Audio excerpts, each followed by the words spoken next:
Audio conversation with Suzanne Chancellor, recorded Friday, February 28th, 2014.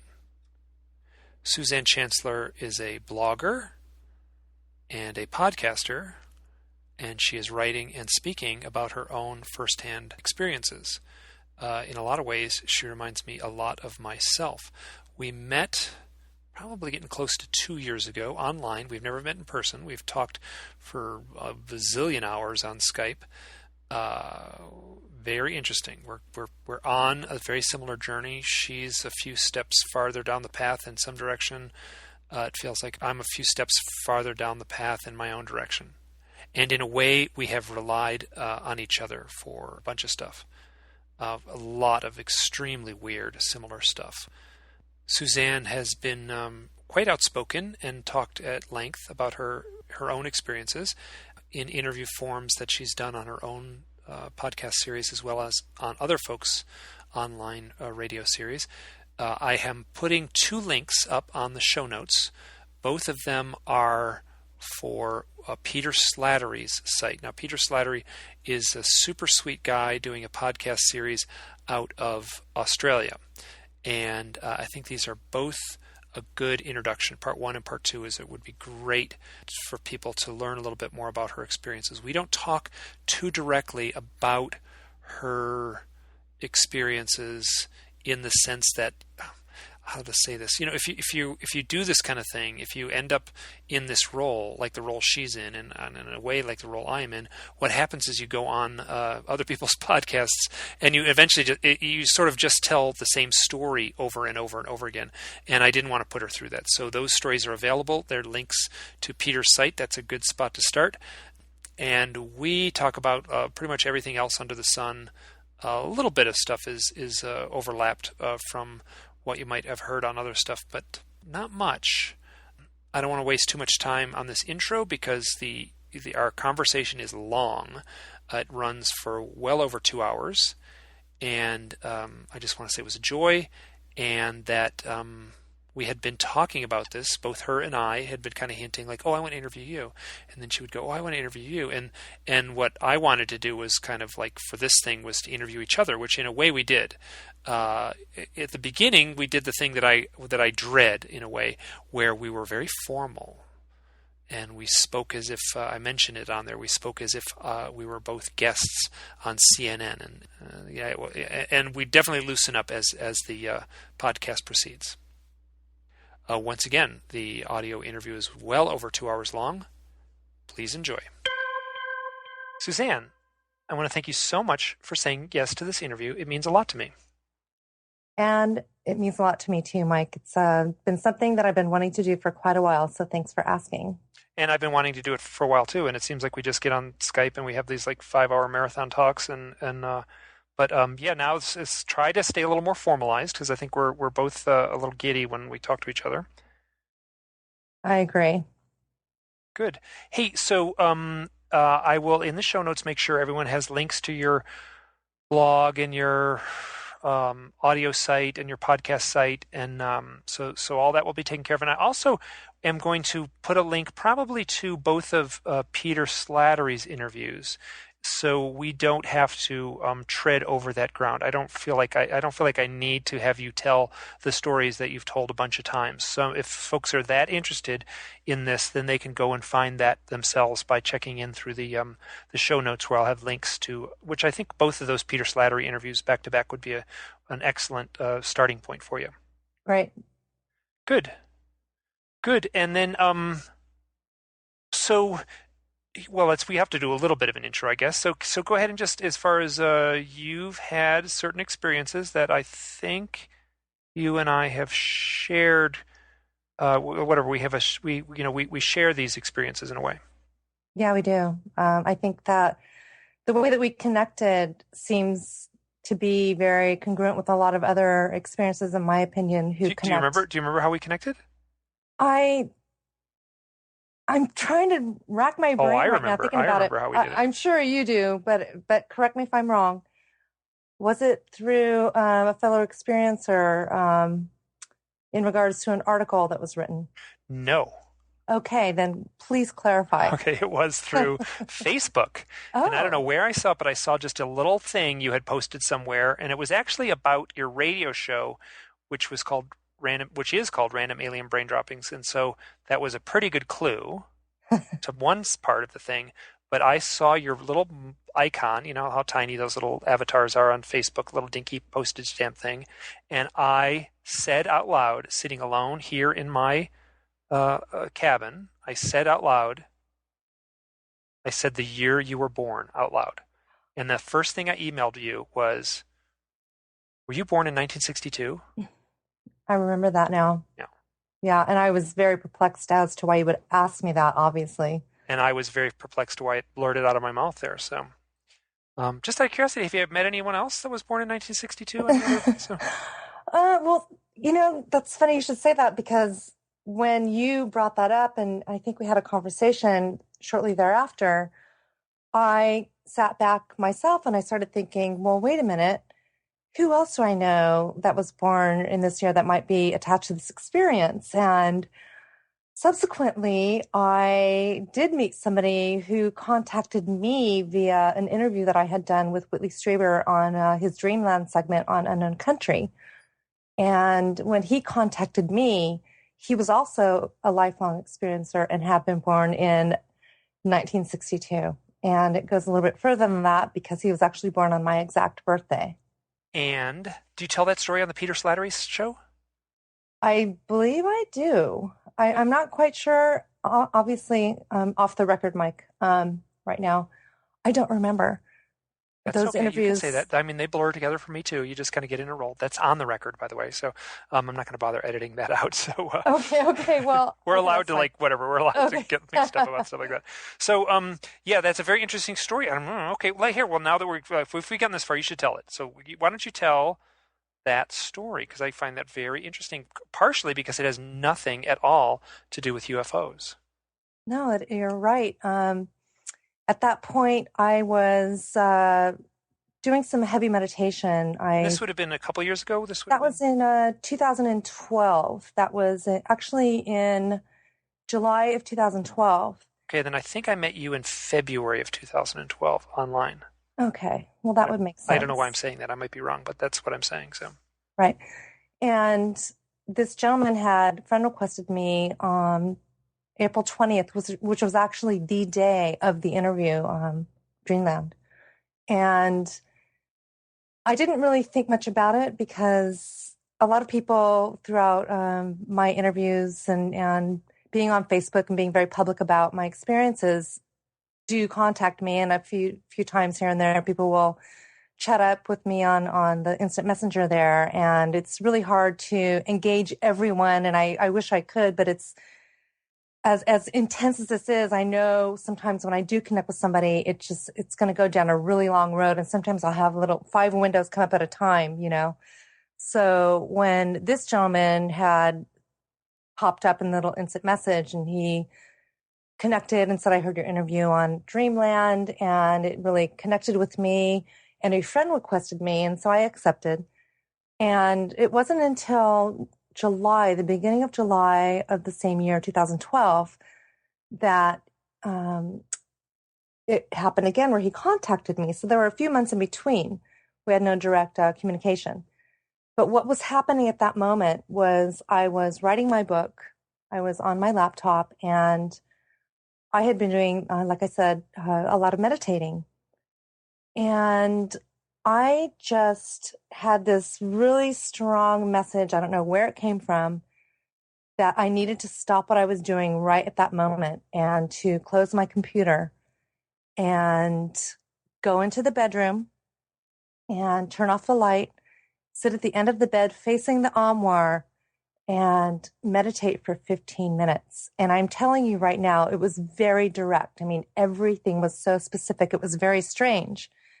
And I took that as something that I had to do. I was being ordered to do this at this moment. And so I did as I was told.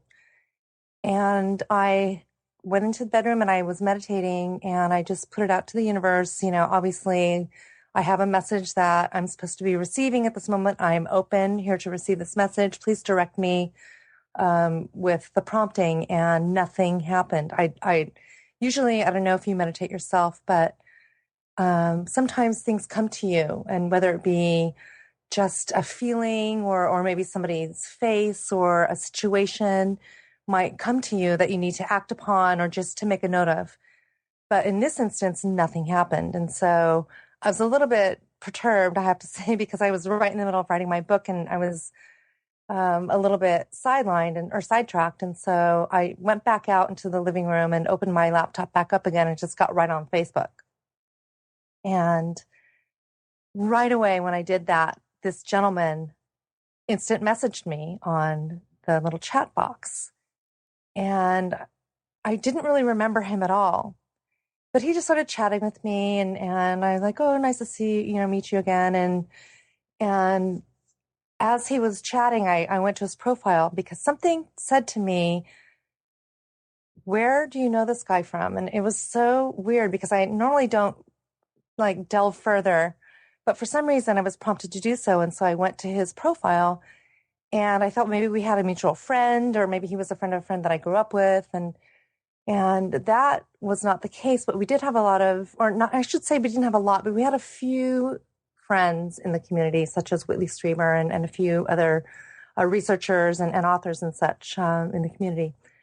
And I started looking through his photographs to see if maybe his face looked familiar, like maybe I had met him somewhere, but again, nothing.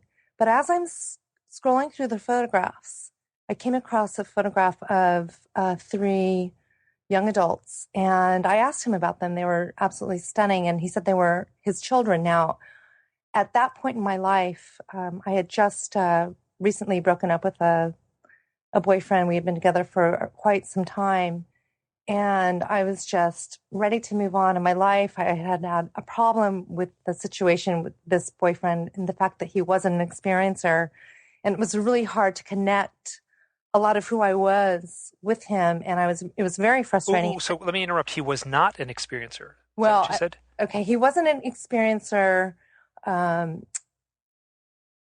He wasn't an experiencer in the sense that I don't think he really embraced it. Okay, he did have an experience, but I think that he chalked it up to quote unquote night terrors and a dream.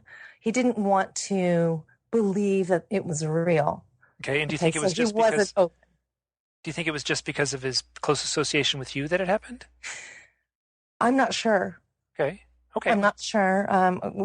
What do we really know? But in this instance, his family had a lot of influence on him, and they were very religious, and they didn't want to talk about it. They did not accept me for who I was because of it as well. It was really a difficult situation to be in, and it was definitely difficult on the relationship. And as much as I was writing and I was doing a radio show, I was very consumed in it, and I think it was really pulling us apart in a lot of ways, and ultimately probably was a big reason why we ended up separating and terminating the relationship. But so I had actually, at that point in my life, I'm going to say, giving it to the universe, saying, the next time you present me with somebody, please let them be, and I had a list.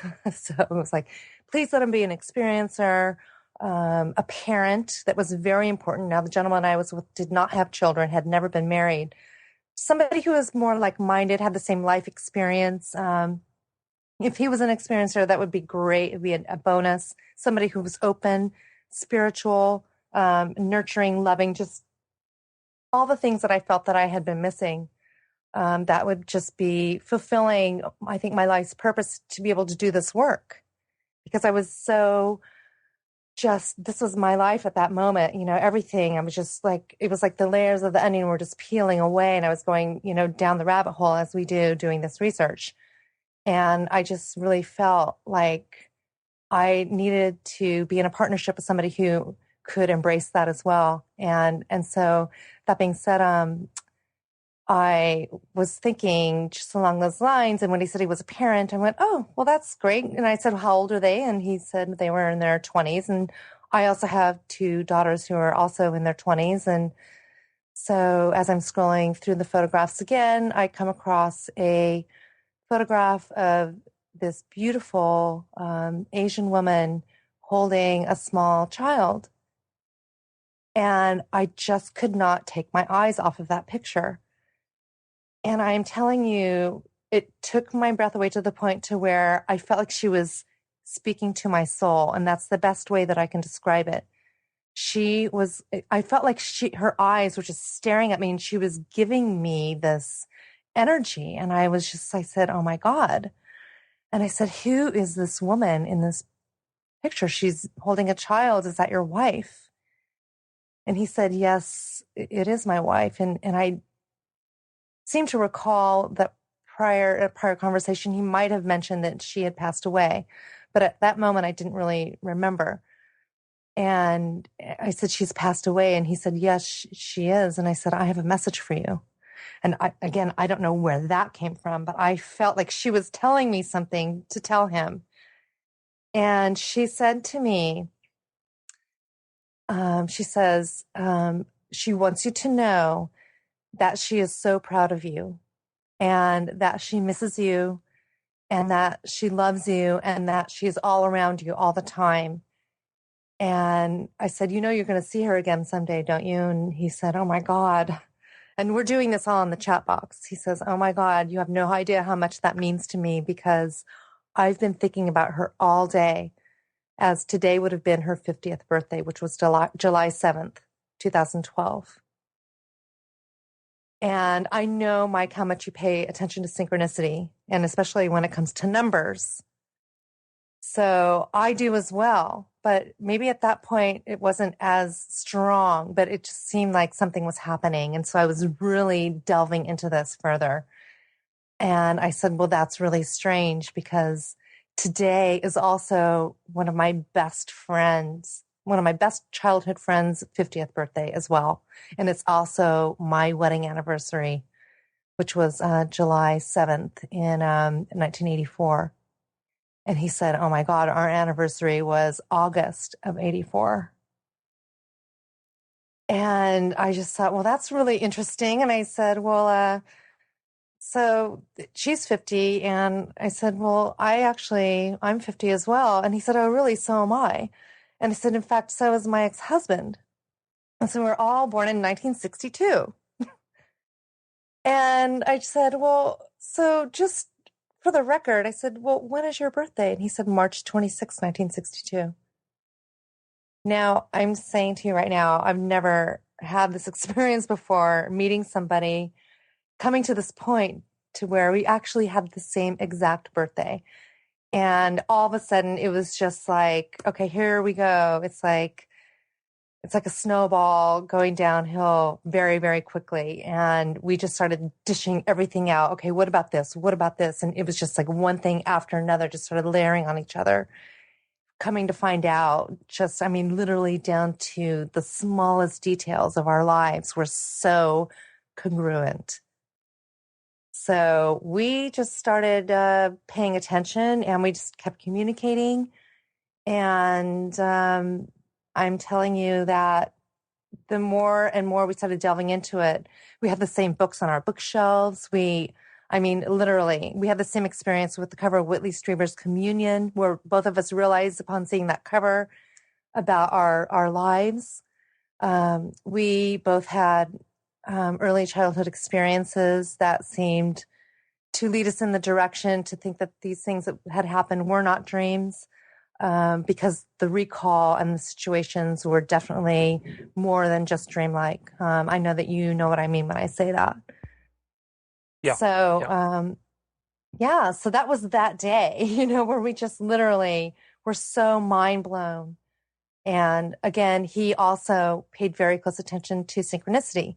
Now, this is the funny part. He has worked for United Parcel Service for, at that point, it was 26 years. Which is a very much of a, it's a Teamsters kind of guy's guy type of, job. And come to find out, he's also a Reiki master, which I almost had to laugh. I said, oh, well, how do your Teamsters buddies, how do they feel about the fact that you do Reiki, And I'm thinking, oh, do they even? But I just felt like, wow, here's this guy going into that part of his experience by connecting to the healing aspect of who he is and possibly the conscious part of the experience. Obviously, I would learn about that much later, but. Oh, here, let me interject. This is something that I have been noting. I haven't really kept any sort of like documentation. It's not like I have a spreadsheet, listing all this kind of stuff, but that is something that shows up a lot. You talk to someone who's had these experiences and you go down a long list of questions, and one of the things you'll often get back from them is, oh, I'm a Reiki master. Mm-hmm. Right, exactly. Yeah. So, I mean, it wasn't surprising, but I was very pleased because I myself had a few friends that were involved in healing and come to find out that one gal that I had actually met when I was living in Hollywood, we were just talking about her last night. She did remote Reiki on me, and she had forgotten that Jack was a Reiki master, but she had asked me because she is, there's different levels in Reiki, and she's actually taken the level 2, which is doing remote Reiki. And I remember having a conversation with her because she was paying attention to what I was doing with my blog and with radio. And I remember one day we were sitting down and she kind of was nervous to approach me, but she said, Suzanne, I really would like to talk to you because I have some questions for you, but I don't want to do it in public. Can I come to your house? I really want to ask you some questions. And she wouldn't tell me what it was about. And so she comes over one day and we made some lunch. And she said, I feel like I'm not from here. And I feel like I don't belong. And I've been listening to a lot of your radio shows and been reading your blog. And I really resonate with a lot of the things that you're talking about, but I've never been able to connect with anybody. And I feel like I can trust you. And so she started just laying it out. And a lot of people don't really know how to really verbalize it because they're just learning themselves they're having their own awakening on their own time. And I could tell right away that she was an experiencer, but maybe didn't really know how to address it. And so the way that she was trying to figure out about her experience was going into healing. And so she started doing Reiki, started reading about crystal. She is really, really connected with her higher self. And upon that is now finding out and being able to put her puzzle pieces together, almost backtracking, taking the consciousness part of where she is and now relating it to the rest of her life and how she's gotten to where she is now. So very interesting. It Very is interesting. Where's Jack now? At this moment? Yeah. He's at work. And where are you? I am in the den in Rhode Island. And didn't all this start in California, all this back and forth stuff? Yeah, it did. I lived in California my whole life. It was just the weirdest thing. Jack and I kept communicating and we literally were speaking on a daily basis. We decided at some point, I believe it was in August, that we would agree to have a Skype conversation. Neither one of us had seen our faces. Oh, interesting. Ah. Yeah. So, there was just something, I felt a definite sense of urgency with him that I don't know what the connection was, but I felt very compelled that we were going to be doing something together. And I wasn't really quite sure what it was. And I had told him that I had agreed to be a speaker at the very first Experiencers Speak conference in Maine, in Gorham, Maine, in 2012. And as our friendship grew and our communications continued, he really felt the urge and the need to meet me. And he had said to me that he felt that he wanted to drive up to Maine to see my presentation and to connect with me. And which isn't that far. It's about a 3.5 hour drive from Rhode Island, so it's not that bad. Coming from the west, yeah, that's not that far. Yep. Yeah, it's not. So, at first I thought, oh my gosh, I don't know, because I'd never spoken in front of a live audience before. And I was nervous about that in a way, and very nervous about the prospect of him being there in the audience as well. But after a while, I thought, you know what? I think it's just meant to be. I felt there was a deeper connection, and we tried to figure out what this familiarity was. And so what we decided to do was, based on the fact that we both had had lifelong experiences, we decided to share photographs of each other, of ourselves, to each other, and see if maybe we recognize each other, because I had had an experience on a craft, and I knew that I had seen other teenagers or young children around my age. And this would have been probably what, in the 70s at some point? Yeah, that was like around 1971. Okay. Oh, so you would have been 9 years old. Right, like 90, 71, 72, right around that area. And as you and I have both heard stories of people having these experiences where they do recognize somebody, that wasn't really a far-fetched notion at that point. Yeah. So okay. I thought, you know what, I'm going down this path, and who knows, it would be really incredible if this was the case, since I felt such a connection with him. So you actually said, hey, we may have met on crafts. Let's exchange photographs when we were younger. Yes, exactly. Very interesting. Okay. Yeah. So I remember going in the other room, grabbing all my photographs, finding my childhood pictures, my infant pictures. And every time he showed me one, I'm like, nope, I don't recognize that. Nope, nope, nope. And then I held up a photograph of myself when I was in junior high. I believe I was 14. So it must have been in 8th grade, of me dressed up for Halloween. And the best I can describe it is I was almost wearing, I would say, a uniform of one of the beings that I actually saw on a craft, whom I refer to as the Emperor. And I was wearing a dark navy blue leotard with, the full like bodysuit with the leggings and all that. I had a cape on. I had an upside down triangle on my forehead. I had wrapped, now don't laugh, but I had wrapped my hair in tinfoil. Not wrapping tinfoil on my head, but like taking the hair almost like a crown. And I had a scepter where I held that at my side, and I had a silver belt on, and I had an amulet around my neck that I had actually made. That was silver with a big round green stone on it. And when I showed him that photograph, his words to me were, "Oh my God." And I said, "What?" And he said he felt like somebody had punched him in the stomach. And I said, "What?" And he said, oh my God, I am so sorry." I said, "Why are you sorry? What are you saying?" And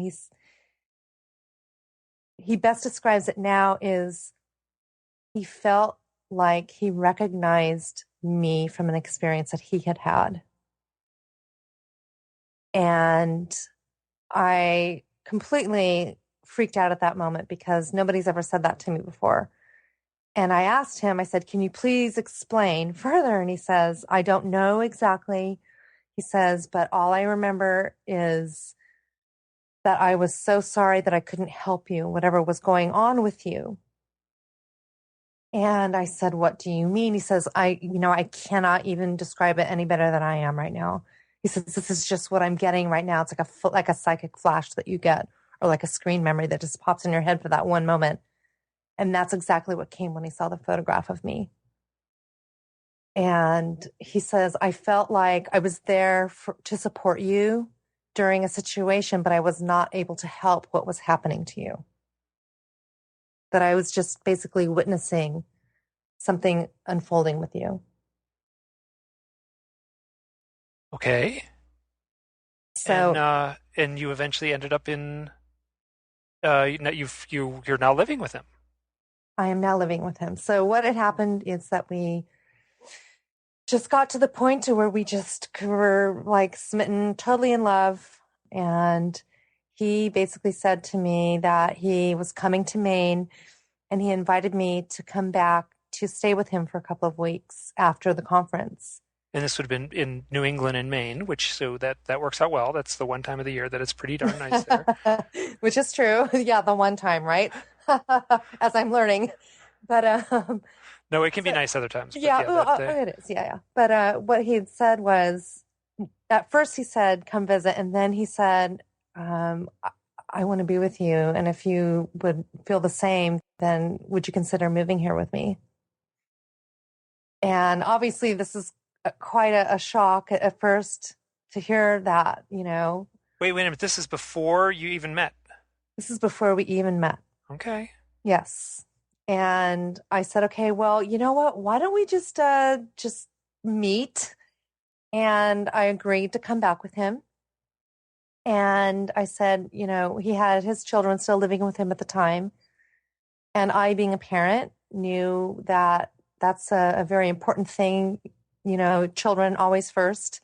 And then I would consider, obviously, at that point, whether or not I would decide to stay. And the funny thing is, I ended up coming here for 2 weeks and I ended up staying for 6.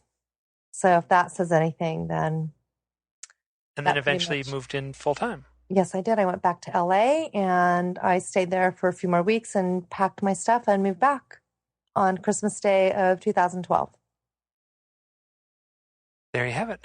Yeah, that's so interesting. So just as the audience knows, I was following all of this mostly along the way because you and I had become sort of pals to chat back and forth either on Skype or on the Facebook chat box and such. So, you and I have never met, but it seems like we spent a lot of hours talking to each other. So, yeah, very interesting. Very interesting. A few details I'd never heard there before. Oh, wow.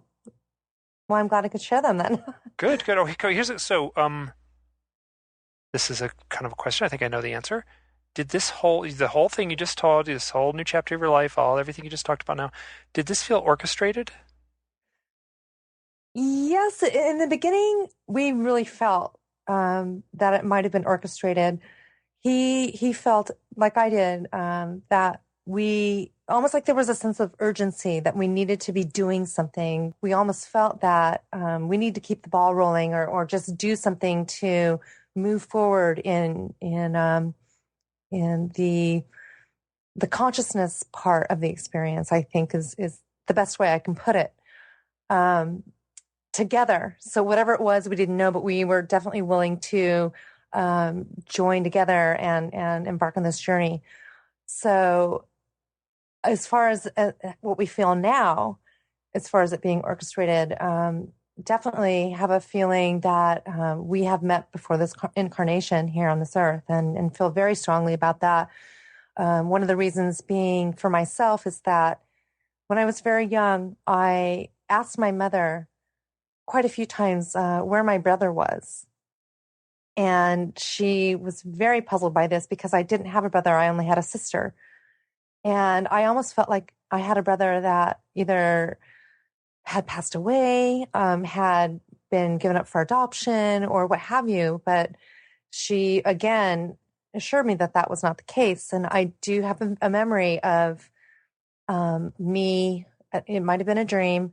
I saw me holding hands with another boy side by side, and there was a huge light in front of us. So I was actually looking at our silhouette being illuminated by this bright light. So all I saw were like our silhouettes and then these rays of light coming around us. And I always felt like I had a brother.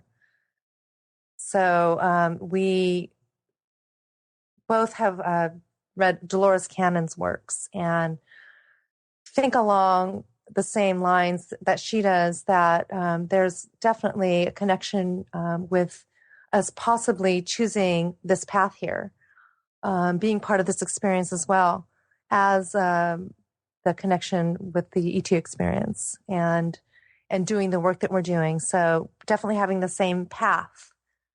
We felt very kindred in that respect, and who knows, how do we know? But we felt very strongly that that was the case. So as far as it being orchestrated, we might have been the conductors of the orchestra, who knows? Oh, I get what you're saying. Yeah. So you would have orchestrated it like your higher self ahead of time, your previous life, your soul incarnation. Yeah, so it's hard to know. I get you. Earlier on, you said you were working on your book. This isn't a biography or an autobiography about your experiences. Yes, it is. Um, as you work on this, obviously you're putting this down and you're organizing it, and you're having a chance to look at your own experiences in a way that you probably never have before. Anything emerging? Any kind of like pattern? Any kind of epiphany that as you work on this? Yeah, it's definitely, at first it was more to me something from almost like a healing or therapy, as I'm sure that you could agree with. A lot of us writing about our own experiences, it is very therapeutic because, most of our lives, or most of my life, I have to say, I've kept this to myself, and the only way that I actually could deal with it is writing about it. The difficult part of it is for me that I'm writing about this, and as I'm writing it, I'm also evolving. So it's hard to for me to keep it just what it was, because I feel like as I'm still learning about these things, I'm actually changing the experience from almost a physical aspect to more of a consciousness part of the experience with, for example, I don't like the word or the term abductee anymore. And that's changing, so I don't Oh, think let me that, interrupt. What do you use? What's the term you use? well, experiencer, I think that's just a little bit more, it's a broader term. You're not, when I think of abductee, I feel that it's such a negative connotation to the experience. And I don't necessarily believe that the whole experience itself is negative. Sure, sure. I mean, I use the term abductee all the time, and I use it just because it's the term we have. Right. It's the one that's already in place, and I don't like it, but I use it all the time. I write it all the time. I say it all the time. But I agree. Yeah, it is a heavily loaded term. It is. And, I think that it's, when you think about being taken against your will, yes, there is that. But then again, what do we know about our own free will? How do we know that we didn't agree to this? And so that's why that has changed for me. If I've agreed to this, then I'm not being taken. I've actually agreed to be a willing participant in the experience. But it's really hard when you hear all these negative, testimonies and testimonials where people have, obviously horrible things happen to them, and Yeah, traumatic, to the term, dark, right, bleak, right, scary stuff. And so there's two things. Obviously, there's people who have extremely blissful experiences on one end of the spectrum, um, angelic, magical, spiritual, transcendent. And on the other end of the same spectrum is people who are having nightmare experiences, terrible, traumatic, hellish at the hands of demons, basically. So on one end of the spectrum, you have demons. On the other end, you have angels. So right, those are also very loaded words, but you get what I'm saying. Um, my sense is that both are true. Both are very true. Let me put it that way. And that I think it's one of the things that bugs me is that within the community there is I just think that community. However, that's community. It's like snake pit might be a better term for it sometimes. But with that people are so, I want to say, incapable of juggling two thoughts in their mind at the same time, that they will only say that it's all wonderful, or they'll only say that it's all evil. right, It's only good or it's only bad. And I think it is much, much more scrambled up than that. And I don't understand why some people have these blissful experiences. I don't understand why others have the negative experiences. But that is what's being reported, and I have to trust the reporting and not edit it just because I like one better than the other. I mean, quite honestly, I would love it. I would love it if it was all wonderful. That's how I want it to be. I could cherry pick the evidence and make it be that way in a what do you call it, a non-objective book. But that's not, I mean, what I would have to purposely eliminate, half the data in order to get there. right. It's much as life is. It's not always going to be, a bowl of cherries. So Sure, yeah. But So I think that it's true, like you said, with anything, and I think, we don't really understand maybe why people are having these things done to them. But I do believe that it's for a reason, but it's not maybe something that we can actually comprehend in our own human terms. I agree. You put it beautifully, because I mean it's something we cannot comprehend, and I am so, like, how to say it. Like you have a little kid's book, like Peter Rabbit, and you open the book, and there's Peter Rabbit. He's got a little vest on. He sits at his little table in his little rabbit hutch, and he drinks tea and stuff like that. You know what I'm saying? He's got a Mm-hmm. little bow tie on and stuff like that. So you're anthropomorphizing the rabbit, right? So you're putting the little rabbit in human clothes, and he talks, and he has these little adventures. Now, rabbits don't wear little vests and drink tea in their hutches, but you can sort of follow that, right? You open the little book, it's easy to follow the story along. Now, I feel that is what is happening. There's a huge swath of the UFO research community and people who tap into this who see the aliens as us. In essence, they are wearing little vests and drinking tea. They are anthropomorphized versions of us. So people will extrapolate. They'll say, well, the agenda is that they're trying to do this. And then they'll frame it in such human terms. And I think that is a terrible mistake. It is. Because, the alien has a bunch of definitions in Webster's, and the one that I have been using, I'm paraphrasing from memory, alien, one of the definitions is so different as to be unknowable. Mm-hmm. And I think that is a more accurate definition than I don't want to make that mistake of treating the entities as just us. Maybe a little further down the timeline, maybe they have a little fancier spaceships than we have, but that would be a terrible mistake, in my opinion. And it is a terrible mistake because it's happening all the time. All right. I'm listening to what you're saying now, and in light of the experience, and one thing that I want to talk about as far as our perception of even what a craft is in the sky, okay, and why we're seeing it. Maybe it's not necessarily the craft itself, but the fact that it's there, but why is it there? So going beyond the obvious.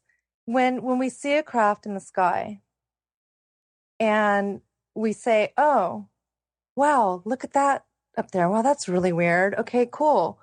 Wow. Oh my gosh, take a picture. And we're so just like distracted by the actual craft itself. But there's some sort of a fear element also. I'm thinking about disclosure now, and the reason why I'm saying this is for a reason.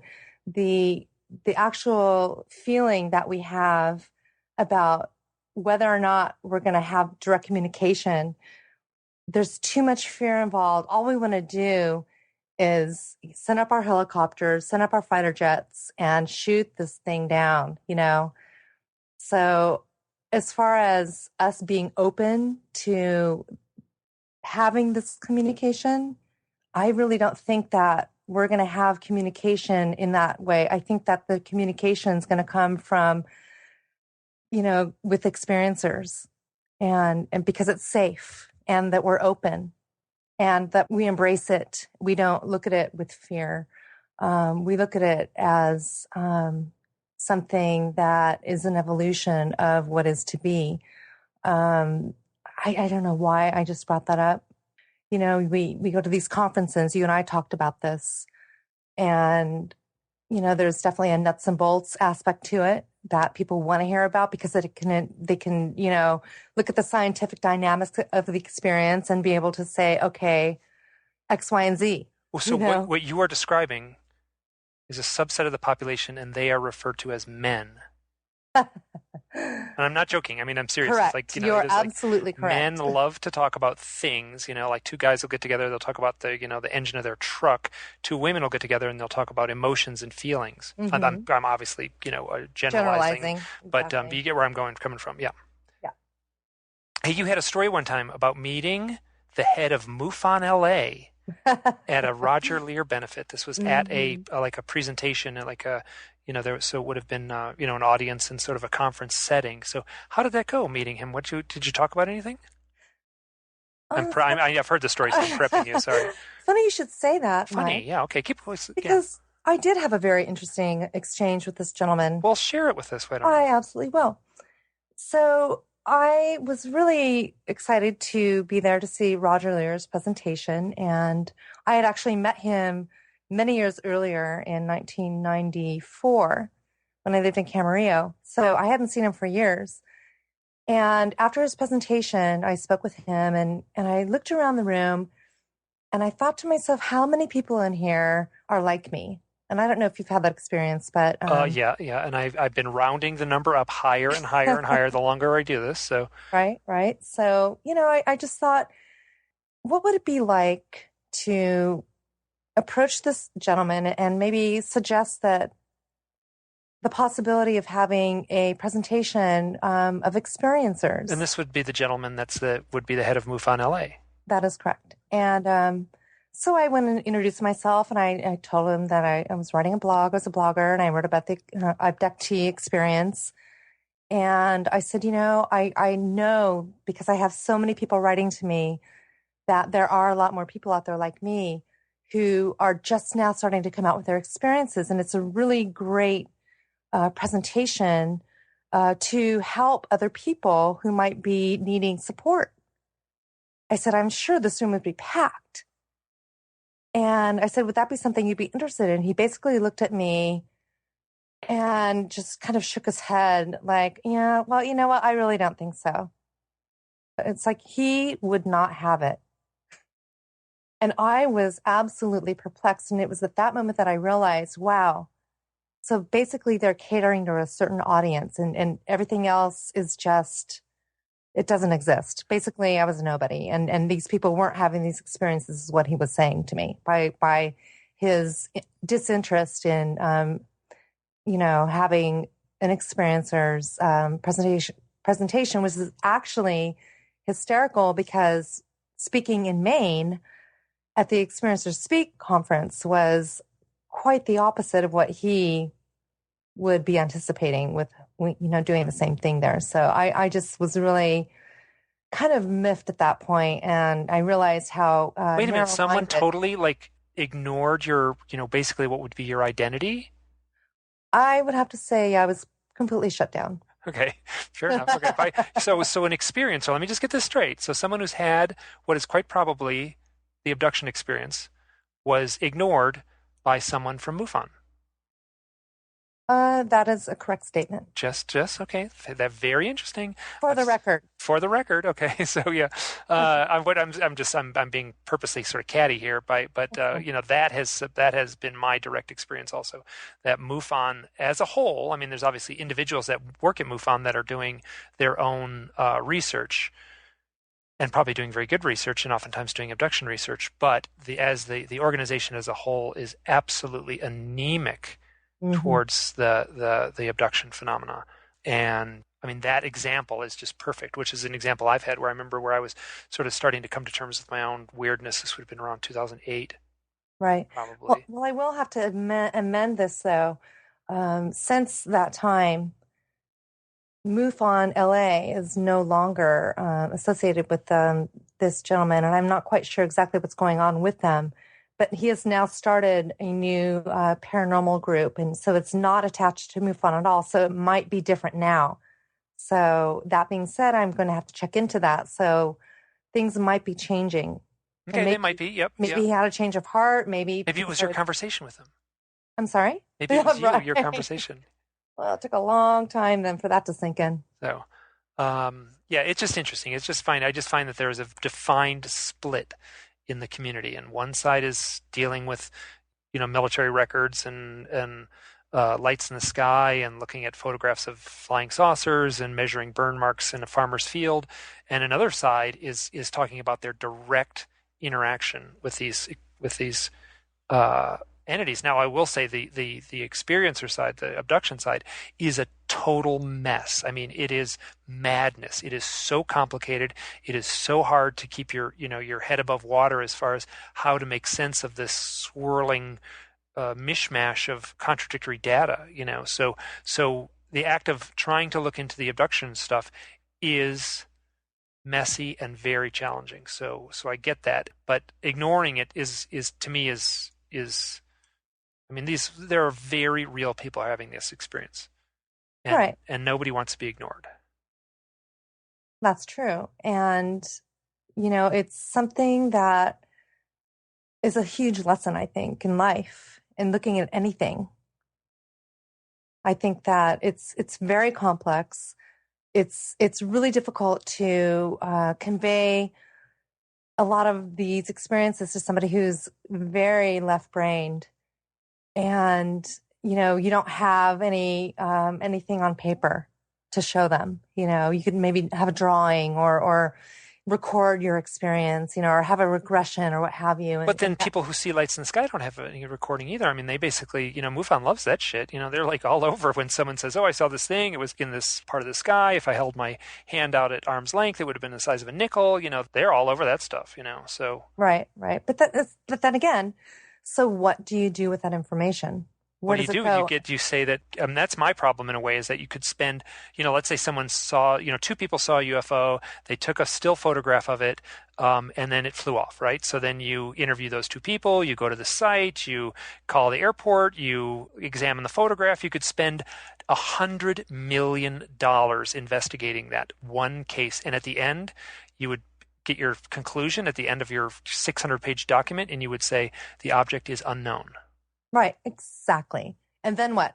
And then what exactly? Then you go out and you send another MUFON investigator and you do it all over again. And somewhere out there are file cabinets just spilling over with exactly the same case over and over and over again. Yeah, so it's a challenge. I'm not interested in little lights in the sky. Obviously they're of interest, but I just think it's all you're going to do is end up buying more filing cabinets. Right. And that takes money.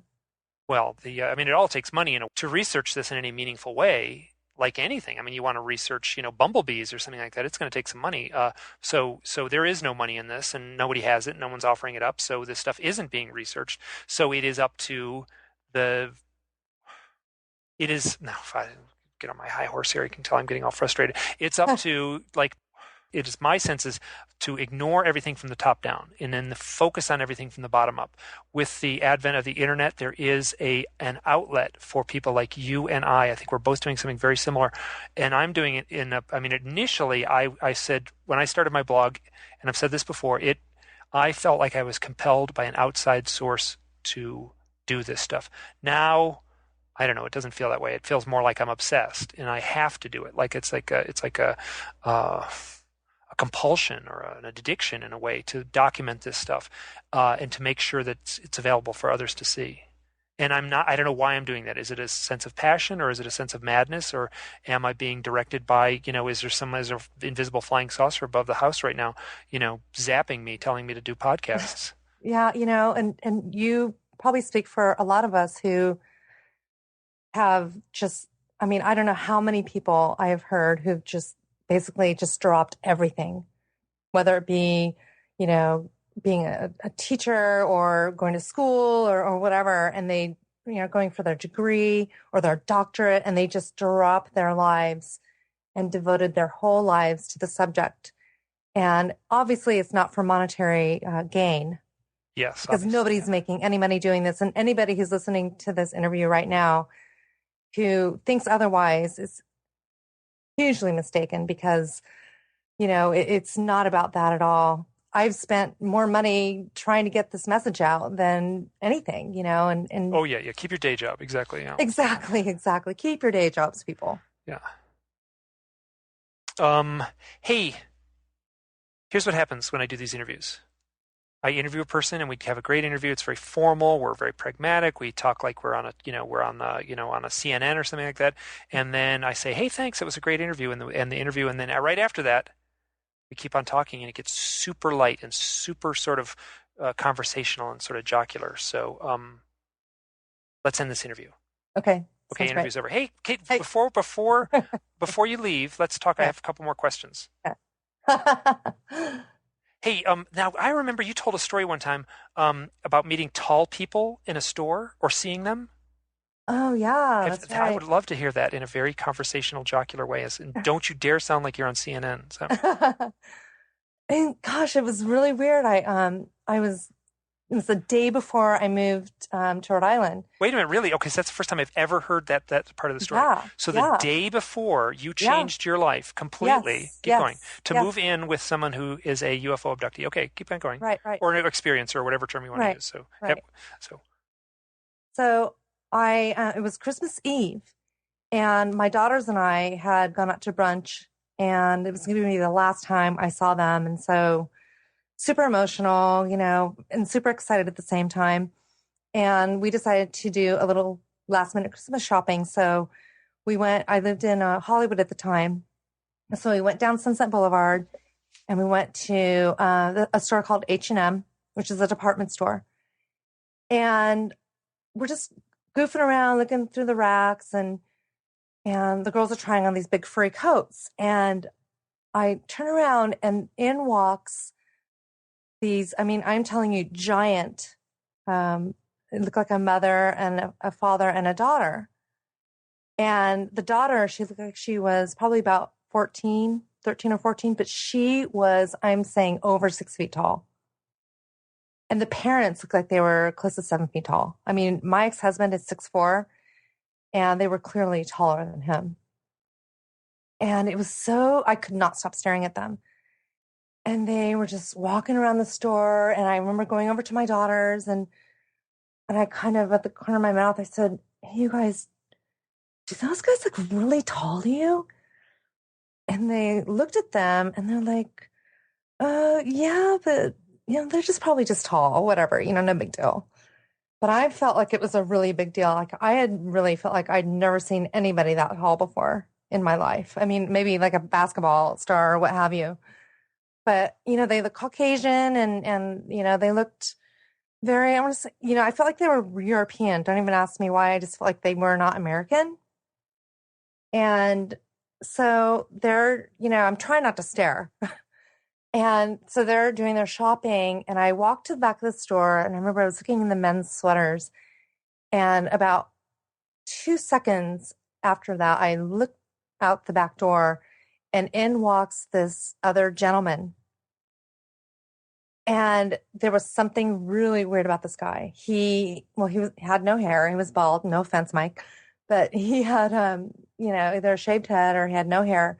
And he was wearing like kind of like a silverish, like a Nehru jacket, which seemed clearly not like the fashion of the time, but like really like a nice, like a suit kind of material.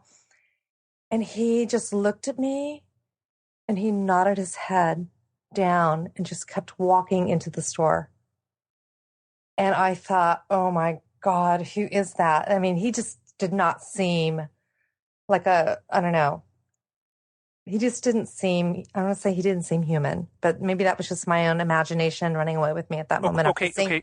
the tall people. So you said he nodded his head down, so he was kind of looking down at the floor, like as if to avoid your gaze from that point No, on? he was, nodding like hello, like when people dip their head but Sure. they keep eye contact. Okay. So he was walking through the store and keeping eye contact? Acknowledging me as he walked past me like hello or good day. And how tall was he? He was not as tall. He was probably about 6'5", maybe. 6'5" is still pretty tall. But I mean, compared to these other people, you know what I'm saying? Very interesting. Okay, keep going. Okay. Yeah. So, I mean, literally, he walked into the store, and I'm like, I've got to find if I tell my daughters this again, they're gonna think I'm absolutely out of my mind. Now look at this guy, right? So, he was in the store, and then I could not find him. I don't know where he went. I didn't see him walk out. Maybe he walked out the front door. I don't know. But yeah, it was just a very odd experience.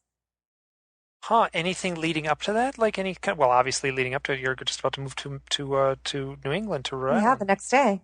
Yeah, very interesting. Yeah, weird.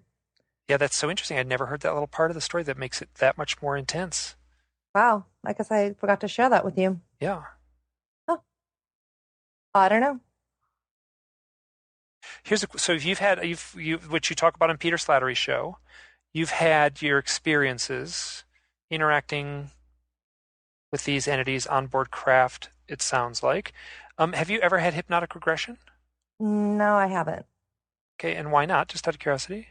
You know, I mean, I think it's a mixed bag. I think there's, yeah, pluses and minuses. I'm mixed up about it. I've never had a successful hypnosis session.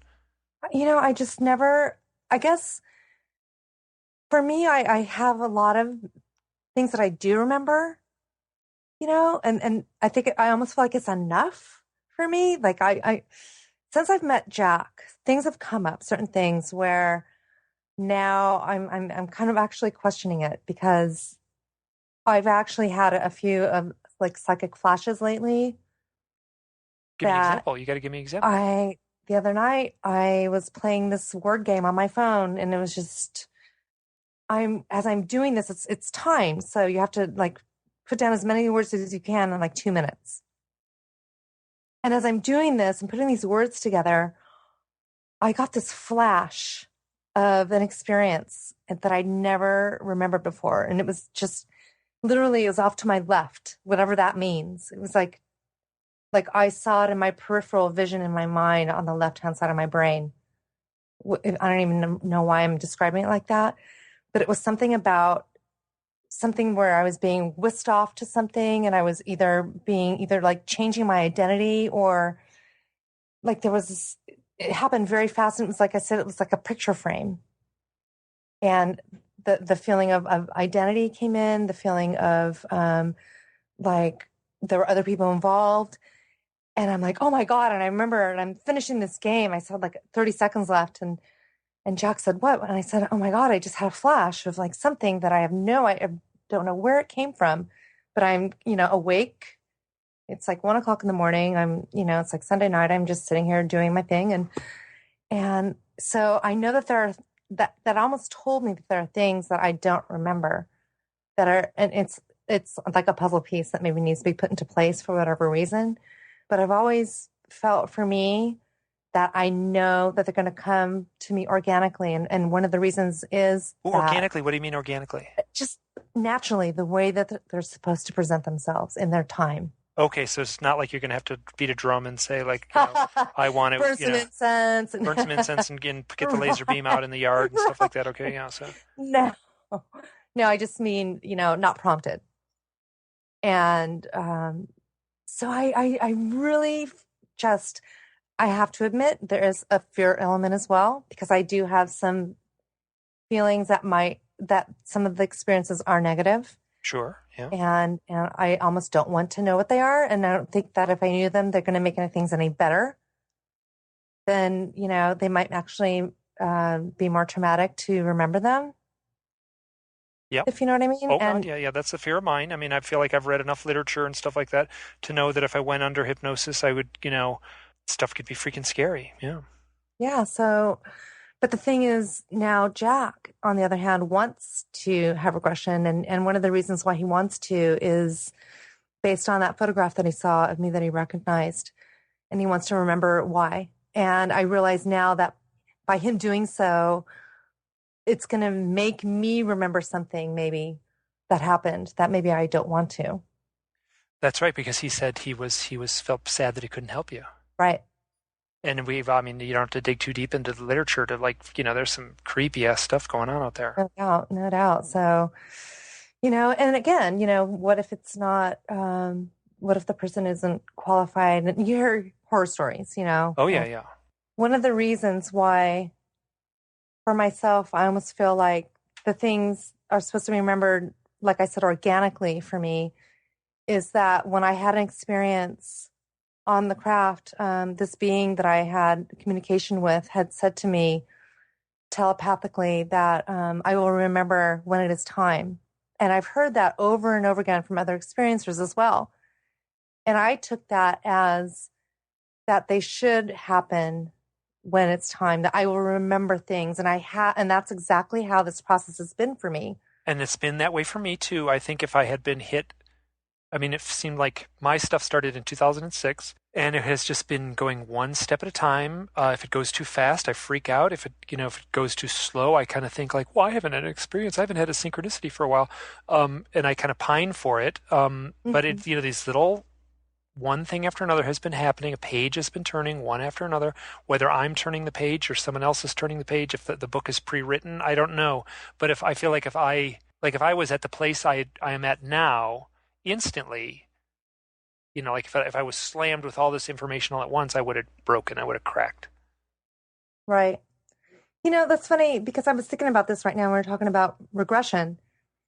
It's almost like dissecting the experience by having regression and then going down that road of remembering what exactly happened. For example, like Travis Walton, or, I mean, they're so vivid and there's just like a lot of information that's quite unsettling. But once you get this information and it's all written down on paper and audio tape, what have you, again, it's like, then what do you do with it? I mean, so you learn this does it make it even more difficult to decipher? Or is everybody waiting for that one person to have a regression that's going to have all the answers? Yeah, I get what you're saying. Yeah, like I mean, what is the in a funny way, like like I want to exhaust this end of it, before I take the next step and go to a regression. I tried it a few times. I feel like I was just so freaking scared each time that there was no way I was going under, and just exhaust this sort of exploration, and then when that feels exhausted, when it feels like I've come to the end of that rope, then I'll attempt it. Yeah, well, I was going to ask you that. So you've had regression before, Three and times, yeah, which have yeah, never gone under, except I feel like a couple things came up when I was regressed by Bud. And those didn't have anything to do with the UFO stuff. They had to do with like other stuff around it. Like there was an event that took place in a suburban street where I grew up, and I was like, he's like, okay, imagine the street, and like, and the area, and I remembered this gate, like because it started at the high school football field, which was very close to my home, and then I walked to get home, and I remembered that gate, and it was very weird and strange for me because by the time I got to high school, I would have been 12 years old. I didn't get to high school till I guess 14 or so. They had changed something, they had moved something around, so that gate was gone. There was a parking lot there, a big asphalt parking lot where the gate used to be. And so, like, that gate, like, hadn't even entered my consciousness until, Bud said, okay, imagine the setting. And I saw this gate. And that was very interesting to me because I saw it so clear. I knew exactly what it was. And I was like, wow. There's a few little details like that, that didn't have anything to do with just like a setting, kind of thing that was very impressive for me. But I had learned nothing new as far as the actual events themselves. but don't you think that just hearing that you did remember certain things, it leads immediately that you actually were under hypnosis and you were able to recall certain things? Well, I was certainly able to recall certain things, but none of them that had to do with the details of the events. I was able to recall. It's interesting. What I was able to recall is stuff that I was almost too embarrassed to say out loud. Right. There was a few things that happened. There was one event where I saw 5 entities out the back window of my house when I was living in Maine, and near Gorham, Maine, actually, right near the Experience Your Speak thing, probably about 9 miles away from where that conference was held. I had seen 5 gray aliens. We've talked about this. I've talked about this a zillion times on this podcast. But what I was able to bring out in hypnosis was something I pretty much knew, except I was kind of embarrassed to say it out loud. But I said it because, I was kind of in such a pleasant, relaxed state. And what I said was, oh, they're here. And the implication is like when I first saw them, like the thought was like, oh, they're back again. Mm-hmm. That was very clear. Like, oh, they're back again. Here they are. They're here again. And I had not been able to voice that. But I clearly remembered that, but I was kind of just too embarrassed to say it. So there's a few little details like that emerged, but nothing new. I mean, I remembered the events of the what I saw out the back window just exactly like, I had been retelling them. So, there was a couple other things where Bud was trying to get me through some stuff, and there was a point on the sidewalk where I was as a 12-year-old boy with this other person, and he was like, okay, get to the sidewalk and this event happens. What happens? And I'm like, nothing. He's like, what do you mean nothing? I'm like, well, it's like a freeze frame on a videotape. It's like we're just frozen there. We're just standing there. And it's like, okay, both you and him together? Like, yeah. And he's like, okay, and so he went through all these little tricks. Like, okay, let's try to imagine we're watching it on television. What does it look like? It looks like we walk to the spot and then the television seizes up. Okay, now let's try it from, like, look above. Let's pretend like you're floating above the whole scene with like a godlike image of everything. What do you see? I see we walk to that point in the sidewalk and we freeze. Nothing's happening. And he could not get me back. And it was funny because he was trying all these techniques that he'd obviously tried before. And I have this all on videotape. And finally we just moved on. And later, at the end of the day, I said goodbye to him. And I was, he lives in, he's actually has his own building, but it's, basically like a New York City apartment. And so there he was on the, saying goodbye to me at the door. And I gave him a big hug, and he kind of patted me on the back, and he said, "Listen, I've been doing this for a while, and I've seen some people who are blocked, and you are blocked." Mm. And some people, I've told that story before, and some people have said, "Ooh, he shouldn't have said that. It's like a leading thing." And I was like, "Oh, come on." He's like, whatever. I felt like he trusted me, and I trusted him, and that played out with the fact that he would just say something so straight to me, and I appreciated it greatly. Right, right. Well, then, how do you feel now? I mean, as far as, like, if you were going to have regression, would you do it to find answer? I mean, what would you do with it? I mean, for you, would it I don't know. further down a horrible rabbit hole? Do you think it would benefit you? I don't know. It's a very, like I've talked to folks that I've actually talked to, I don't think I've ever talked to anyone who's had a bad negative experience under hypnosis. I've heard skeptics who think, oh, you shouldn't have hypnosis because it'll open up a trap door and you'll go mad. There's probably those stories out there. Right. I've never talked to anyone who's had those. I've also talked to a lot of people who've had regression and then afterwards said, I didn't trust it. I saw this stuff.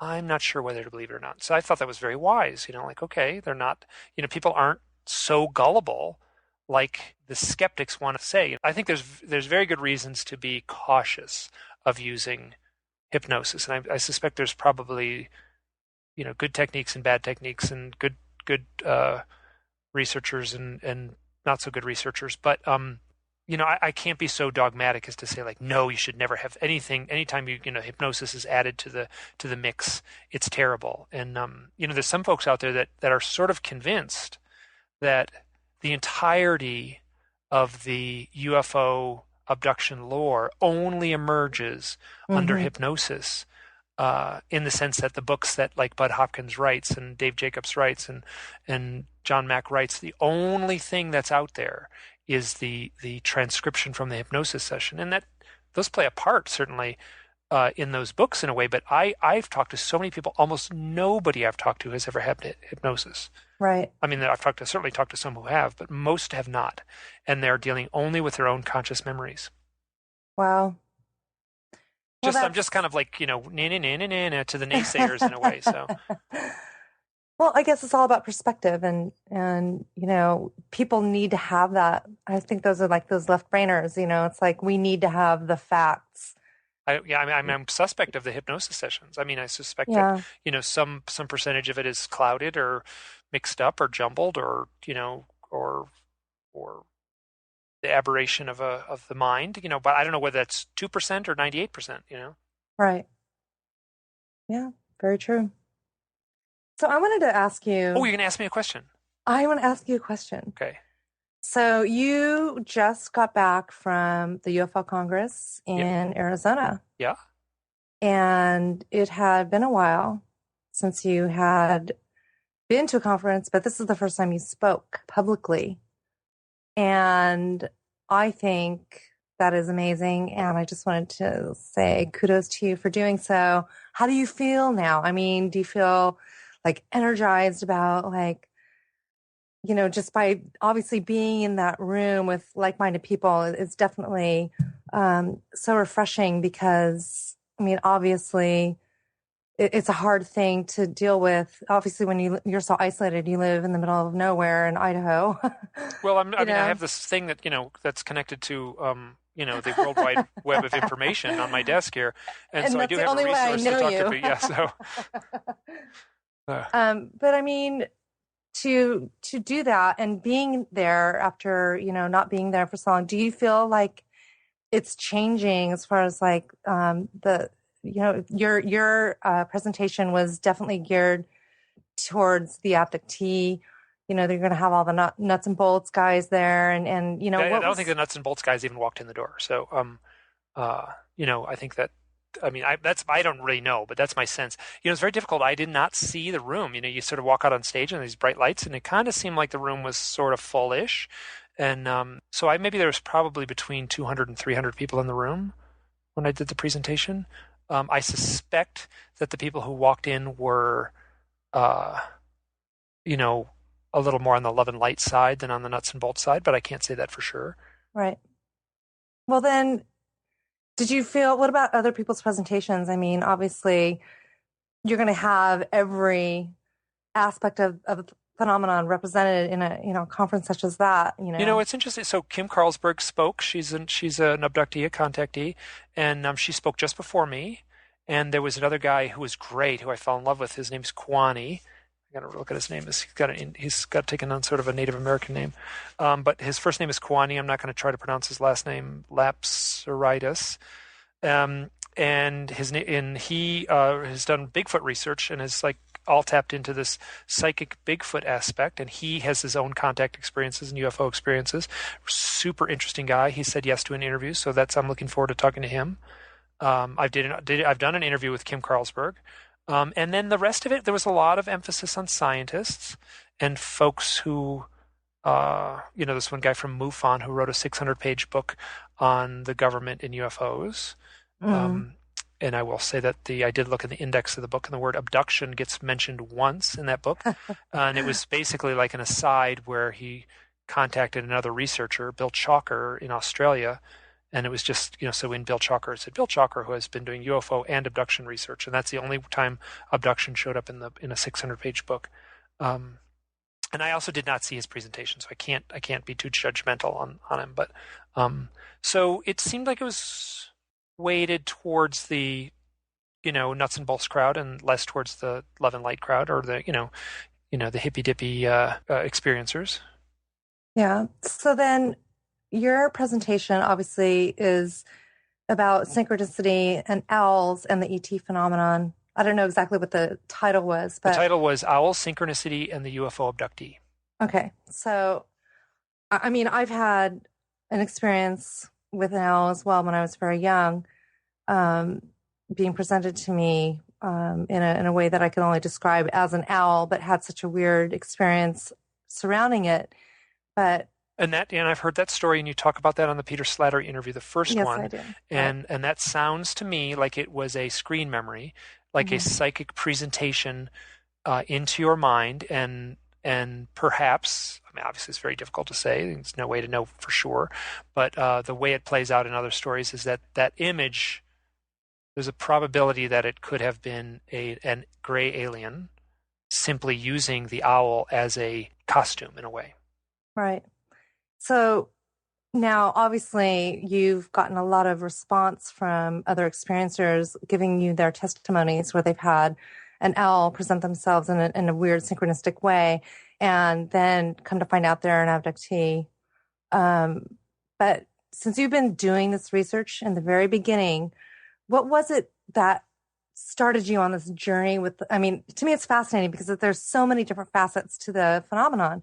But why the owls? What was it that got you started? Well, the owls were, I had an event in 2006, October 2006, which I've spoken about many times here, and it's posted on the blog. It was like the fourth posting I did on the blog, I think, where I was camping with this young woman who I did not really know. Her name is Kristen.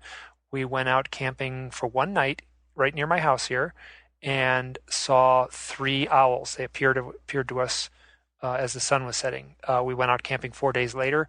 The same exact thing happened. We saw 3 owls. Now, what I did not say in that written essay, which was the 4th or so post on the blog, a very popular post, which is well worth reading, what I did not say in the moment, and only kind of declared it recently in an essay I wrote last summer, and I said it on stage, is when I saw those owls, there was a screaming voice in my head that said, this has something to do with the UFOs. And it happened the first night, and then 4 nights later, it happened again when we saw those 3 owls. Now, since that time, whenever I talk to anyone, whenever I talk to an experiencer, an abductee, a researcher, I'll say, hey, you had any experience with owls? It's not 100%, but the people who've had the contact experience, the abduction experience, will say, that's funny you should ask. And then they'll tell some really weird story about an owl. Oftentimes an owl, but what is a very normal story is an owl they'll say like, oh, there was this one apartment I lived at, and man, I remember there was a lot of activity there. Felt like I was getting abducted all the time, and it seems like they were coming all the time. And then they'll say, oh, and there was an owl living right outside my window. Or, oh, I would come home from work and there'd be an owl on the tree branch right next to the porch. And what they describe is a real owl. They're describing something that's owl size. It flies around like an owl. It does owl things, but it shows up in the presence of the abductee during a time of intense contact events, or directly after a contact event, or initially preceding a contact event. I've also got a bunch where people will see an owl. It'll be nighttime. They'll look up and like, hey, look, an owl, and this owl will fly off, and the next thing they know, a UFO flies over. I've got a few like that. Wow. So it's a total mystery. I think it is like I kind of have to take off my nuts and bolts hat and put on my mystical shaman hat to figure this out. Does that make sense? Yeah. Yeah, I would say another kind of hat, but I'm going to actually not. Tinfoil hat? No, I was actually going to say dealy boppers. Oh no, I hate the dealy boppers. Oh, they put dealy boppers on. That's the one thing I think at any conference there should be like written right into the mission statement that there'll be no dealy boppers. There was one point when all the sweet young women that were working behind the desk, where they kind of give you your tags and stuff like that, and pay for people who want to come in and just see one talk. Their desk was there and they all had dealy boppers on, and I just was like, I just couldn't even. It was really. It irked me. So it's really hard but why would it have to be that? With the dealy boppers and the. Well, you had dealy boppers on your head in that picture, didn't you? I did not. Oh, there weren't dealy boppers. Glasses. Okay, pardon? No, in the picture from when you were a little girl at the Halloween thing. Oh no, that was just tinfoil. Okay. So it does look a little bit like dealy boppers. Okay. No. So, I mean, obviously you're doing all this research about the owls. I actually have been paying very close attention to your progress in getting into this. But do you think that we're going to be able to get to the bottom of this, or is it just some sort of a mystical connotation for the abduction experience? I mean, we're not going to get to the bottom of it. I don't think we're going to get to the bottom of it. Maybe after death or something like that, we'll be able to see things from a different perspective and kind of go, oh, now I get it. But like in this, I feel pretty darn strongly like it is going to remain a mystery for on and on and on. I think the mystery will evolve and maybe we'll wrap our minds around some aspect of it. And as soon as we do, like some other part will emerge that will be equally as perplexing. It'll constantly be confronting us with a mystery.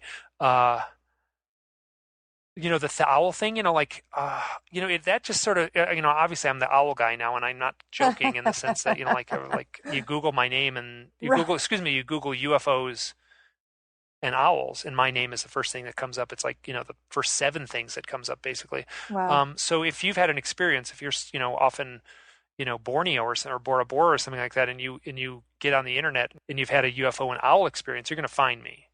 Right. So I've been at the receiving end of a lot of owl stories, and those are fast becoming, or slowly, let me put it that way, slowly becoming the part of a book project. The core of a book project that I'm working on. So what I think is really awesome is that if somebody hears about you, okay, and they start listening to your stories that you've written about or blogged about, what have you, and what I think is going to be fascinating is if they say, oh my God, I had this weird owl experience, and then that triggers the, oh my God, aha moment for them where they say, well, wait a minute. Okay, well, I had that happen to me too, and I had that happen to me too, and they start realizing that maybe their experiences were a lot more than they thought they were, and maybe the owl thing wasn't just an owl sighting. Do you know what I mean? Well, it could have been a physical owl that showed up real owl, like, an owl that got, hatched out of an egg and flies around at Well, night. I know. Yeah. But what So if it was a synchronistic event that happened around something else? That's what I mean. that's my story in a way. I mean, that's my Right. story. I mean, I had the owl experiences first in a way. Well, let's say I had a lifetime of odd experiences that I fully managed to deny. And then I had the owl experience in 2006, the big booming voice that says this has something to do with UFOs. I started looking into my own experiences, was flooded with owl sightings. I mean, crazy weird owl sightings, lots of them, back to back to back, and synchronicities at the same time. Like my life, as soon as I started looking into this, as soon as I said, well, I'm going to proceed forward on this path and try to make sense of my own experiences, wham, I was hit with both owls and synchronicities. And that was what confirmed the reality of the UFO stuff to me, was that the act of seeking, the act of looking, generated all this synchronistic madness. And then it's toned down a little bit now, where now I'm at the receiving end of, what's happening now is people say, like, oh, I read your essay, and as I was reading the essay, an owl landed on outside my window. Right. So they're not actually happening to me, but they're getting back to me. So other people it's getting so weird, like after the event, after the thing at the conference, people actually said, I was driving home and an owl flew past my windshield on the way home from the conference, or that night that I spoke. Wow. People who lived in the Phoenix area and just spent the night at their own home instead of at the hotel. The whole synchronicity thing, it has been such a huge part of my life. All your life, or just all my life. Okay. And I mean, literally, well, from what I can remember back in my teens, just really odd synchronistic events that happened with my family, my mother, especially my mother. But I didn't really start paying attention to them probably until like my 20s and my mid 20s. But they were just so complex. Oh, okay. So just what you said, they're the complex ones. Now I'm at a point now where the more complex, the more entangled, the more impossible to untangle. Like I've got a bunch of stories. Some of mine are personal like that, and then some that people have tried to tell me in it. And the more complex they are, the more I trust them. In the sense, the more that I trust that there's a metaphysical or paranormal or perhaps a UFO source that's generating those synchronicities. I don't know why it is, but the more complex they are, the more I trust them. Okay, so that's funny because I know that when we started talking, the first thing that you talked about, was the whole 1962 thing, and then you sent me an email. I remember this very clearly, of a bunch of female abductees that all were born in the same year, and they all looked very similar. I called it a girl band. You could all be in the same band. Exactly, yeah. A girl band. Don't you think? I mean, it was like Josie and the Pussycats or something like that. You would all look great on stage, yeah. But I just literally was freaking out about that because it hit me. It was like, oh my God, what in the hell is going on? And then I went on my own little tangent and I started looking, every person that I met, I'd say, what year were you born? What year were you born? And then I'm like, oh my gosh, was there some sort of like a cosmic seeding in 1962 where we were all just... Did the flying saucer like go around and like put the zap on a bunch of pregnant women? Yeah. So I'm actually keeping the 1962 thing for me has turned into 1961, 1962, and 1963. That's the window I'm looking at.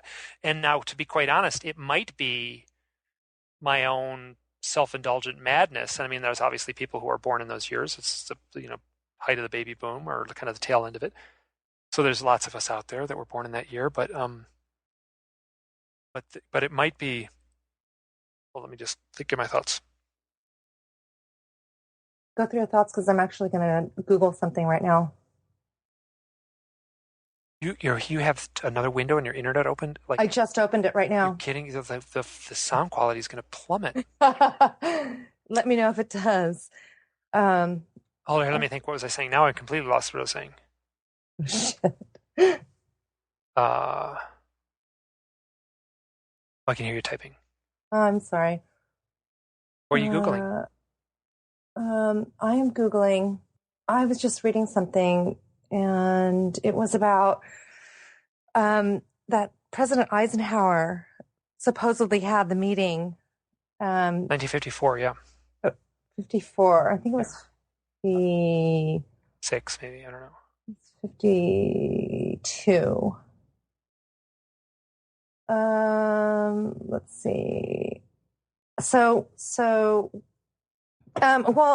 I was listening to an interview the other night, and based on whether or not these facts are true in regards to President Eisenhower having a secret meeting with another race or races from another planet, sure. From another, that story. Planet. Now that story is a great story. It is a great story. I love listening about it because it's such a fun thing to imagine. Now I am not convinced that it actually ever took place, but it is a great story. So right, but they were saying that it was 1960. And after the agreement, I thought that was interesting because it was right around that time of 1961, 62, 63 that all these supposed, all the abductees that are born in those years. There might have been some other thing because I don't think it was. I think it was earlier than that in his presidency. Yeah, I think it was earlier because it was an event that happened at Edwards Air Force Base. Here, I'm going to get here. I have 1954, February 1954, near Edwards Air Force Base in California. Okay, so I thought it was actually, well, the person who I heard the interview with was obviously mistaken on the date because... Well, it might never have happened. So, I mean, whatever the 1954 might be disinformation by things. So here, shut that window down now. So. No, hold on. I'm just moving I had to open up my... What are you like? It sounds like you're rolling a giant cannonball through the wood floor. I had to unplug my mic back in and put it back in again. For whatever reason. Okay, we can blame this on Jack, I think, all this. Yeah, do it. I swear to God, what the hell do you do? Okay, good. So anyway, we got to sidetrack there. The whole 1962 thing might be my own sort of madness, even though I have got a list of about 60 people who were born in either 61, 62, 63, who I suspect strongly are UFO abductees. And oftentimes, and now one of the things that I also put in the list is that UFO abductees that have come forward, either researching or with their own experiences, as part of the list. Now, you've heard the story of how that happened, didn't you? No. I might have, but I don't remember. Why did I tell you 1,000 stories? You don't remember one? I was at a UFO conference. It's probably going back to 2008. I think it was 2008, and Dolores Cannon was sitting on stage in her chair, like a, sort of a frumpy, sweet grandmother, and she was kind of talking and, saying like, oh, this is happening and this is happening, and then I was there in the audience. I was right up close, and there came a point when she said, I'm seeing a pattern. It's people in their mid-40s now, but when they were in their 20s or their teens, they had some sort of confirmation event. And that matched me because I saw a UFO when I was that age, a very clear UFO. She said, and then in their 30s, they had a very hard time. And that's true with me. I went through a very bleak period of depression in my 30s. And she said, now they're coming forward with their experiences. And that fits me because there was a short time where I was part of a UFO documentary where I was speaking on camera about my experiences. That documentary's all kind of fizzled, and I'm sure it'll never be resurrected. But she was basically describing me. And I knew it. Wow. And I went up to her afterwards, after the end of the talk, and I said, listen, I have to ask you about the thing you said where you talked about the people born in this era and like having this trouble, and then, in their 30s, they had a hard time of it. And she looked at me like, what are you talking about? And then I felt so embarrassed that she didn't know what I was talking about. I walked away. Later, I met a bunch of people that fit the thing on the checklist under very weird synchronistic circumstances, especially right in the beginning. Bam, they came in a flurry. It was weird. And then, they were finding me as soon as I started the blog. Like literally on the first week I started the blog. And let me tell you, man, like I don't know how they found me. And then I spent 1995 and bought the DVD of her talk. And I came in the mail. I opened it up. I plopped it in my DVD player. I sat on the couch and watched the whole thing. She never said it. Wow. Played it again just to make sure. She never said it. She did talk about one person who was having a hard time and was considering suicide that she had worked with. There was a couple words or so in there that matched, but she certainly did not say the pattern that I described. Wow. And what it did is it was very weird. So I have this experience, and I went up to her. I watched the whole talk. I went right up to her within minutes of the talk after it ended. Went right to her table and sat and talked with her. She dismissed me because I sounded like, whatever. I was basically saying something she didn't say. And then after that, I started finding people, and then I found out she never said it. So I, I don't understand it. So, but it's. I'm talking to the one person on Earth who's had probably the more powerful experience than anyone about the 1962 thing. Wow. Yeah. Well, maybe. Do you think there was some sort of a telepathic communication going on or something? I mean, I leave the door open for everything. So, do I think that? Sure, I'm open to that. Was I somehow, was I delusional and imagined it out of my own ego? Probably not. The reason I say that is because I went up to her right afterwards, right in the moment. I could see if it was like 2 years later and I thought back, I think she said that in the talk. But I went up to her right in the moment, and I knew I wanted to ask her right in the moment. So it's less that it was like a mistaken memory or a delusion. Was I sent on some quest by the UFO occupants who, zapped that into my mind somehow? I can't say no. I can't dismiss that. That is not obviously that's a very bold statement, so I can't answer that. But what has happened is I've got a list of about getting up to close to 60 people. So have you ever contacted them and told them about this? Pretty much every single one of them, yeah. And what have they said? Isn't that interesting? Oh, wow. And they never quite go beyond that. So except for you. You went and married one. I'm the weird one. We're not married. Okay, so sorry, you moved in with one. Let me put it that way. So, yeah, I mean, it's for me. I almost feel like these synchronicities obviously are there for a reason, and I think that for somebody like you and somebody like me, that it's almost like, quote unquote, they know that this is how we operate, and this is how we pay attention to those things. And so it's directing us and guiding us in a certain way or on a certain path. And it's like we talked about, little breadcrumbs that we are following to the next thing. Yeah. And that's what I think happened with Jack. It was like, oh yeah, well, the minute we talk about this, the minute we had a little doubt, something else would happen.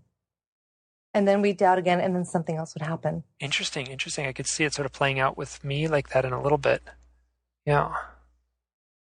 I mean, it plays out that way somewhat to me, yeah, when I have a doubt that stuff shows up. Almost in the moment, exactly, almost like I breathe the doubt, like I vocalize the doubt, and in that moment an event will happen, whether that's a email will come in, or a coyote will run across my lawn, or an owl will show up, or something very almost silly will happen.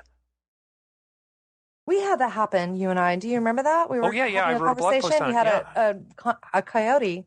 I was sitting right in this chair, and what happened was it was summertime, and we were talking about stuff. I was talking about how I was feeling better. I was feeling more brave. I was basically saying, what I think we recorded it. It was on Skype. I can link right back to it because I think I even played the recording. It was May of 2012. Yeah, which makes sense. So I'm sitting here at the desk. May. Yeah, and I'll put a link on that in the show notes because I'm not going to look it up right now.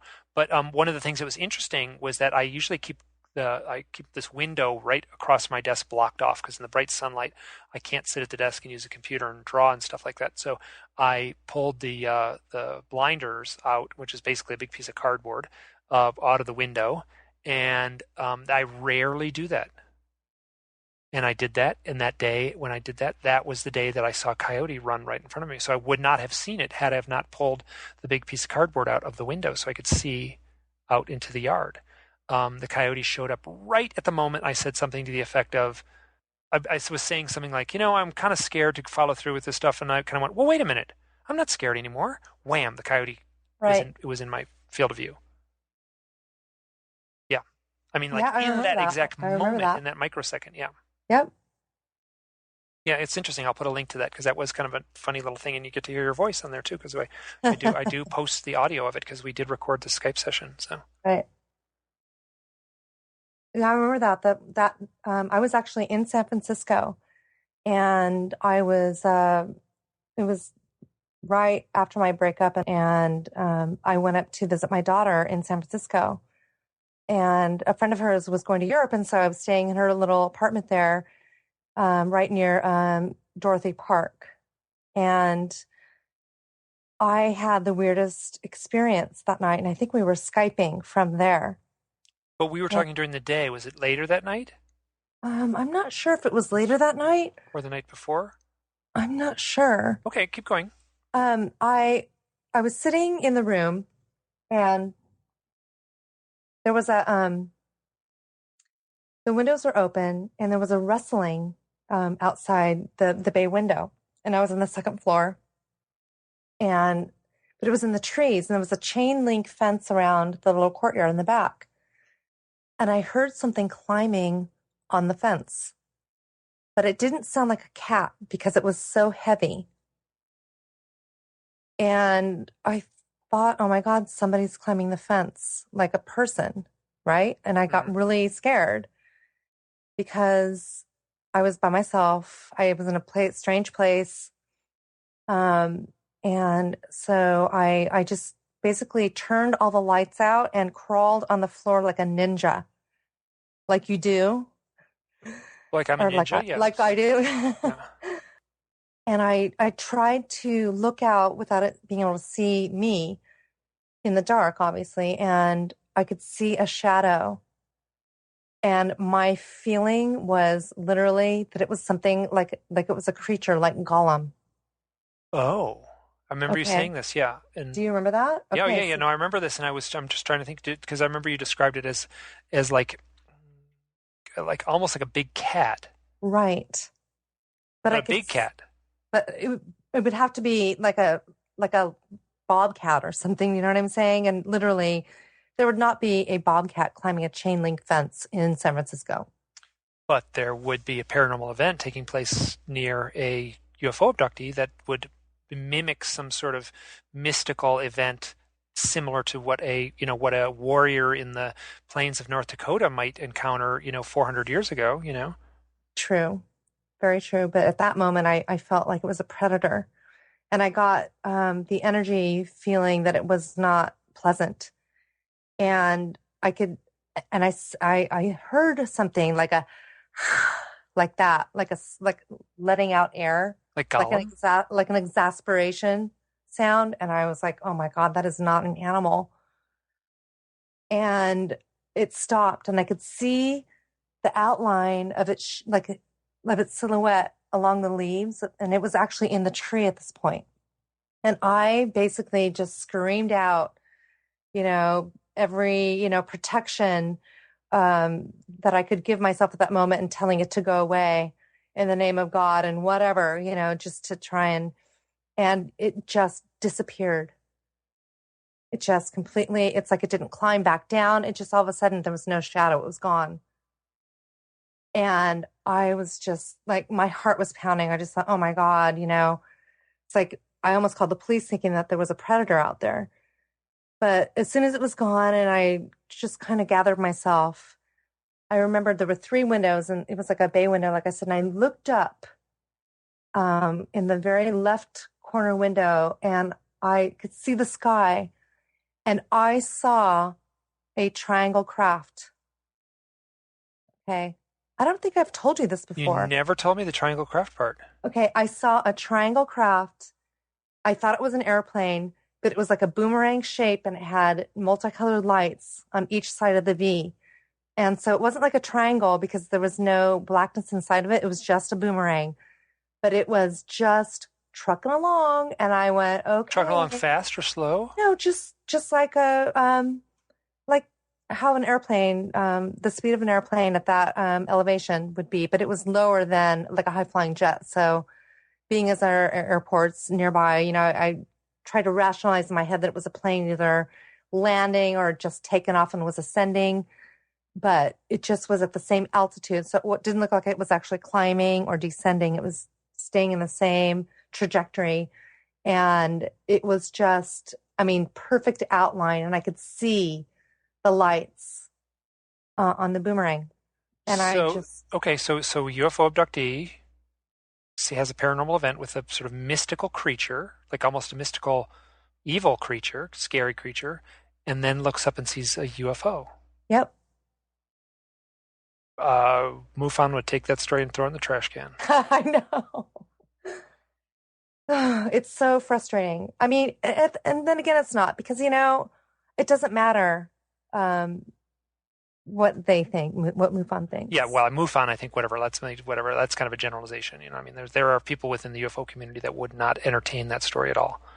So, so anything else to that story? I felt like I interrupted you a little at the end there. Oh no, I just, it's weird. It was almost like when you said that you saw the beings outside the window in Maine, and you had said that either they're back or they're here again.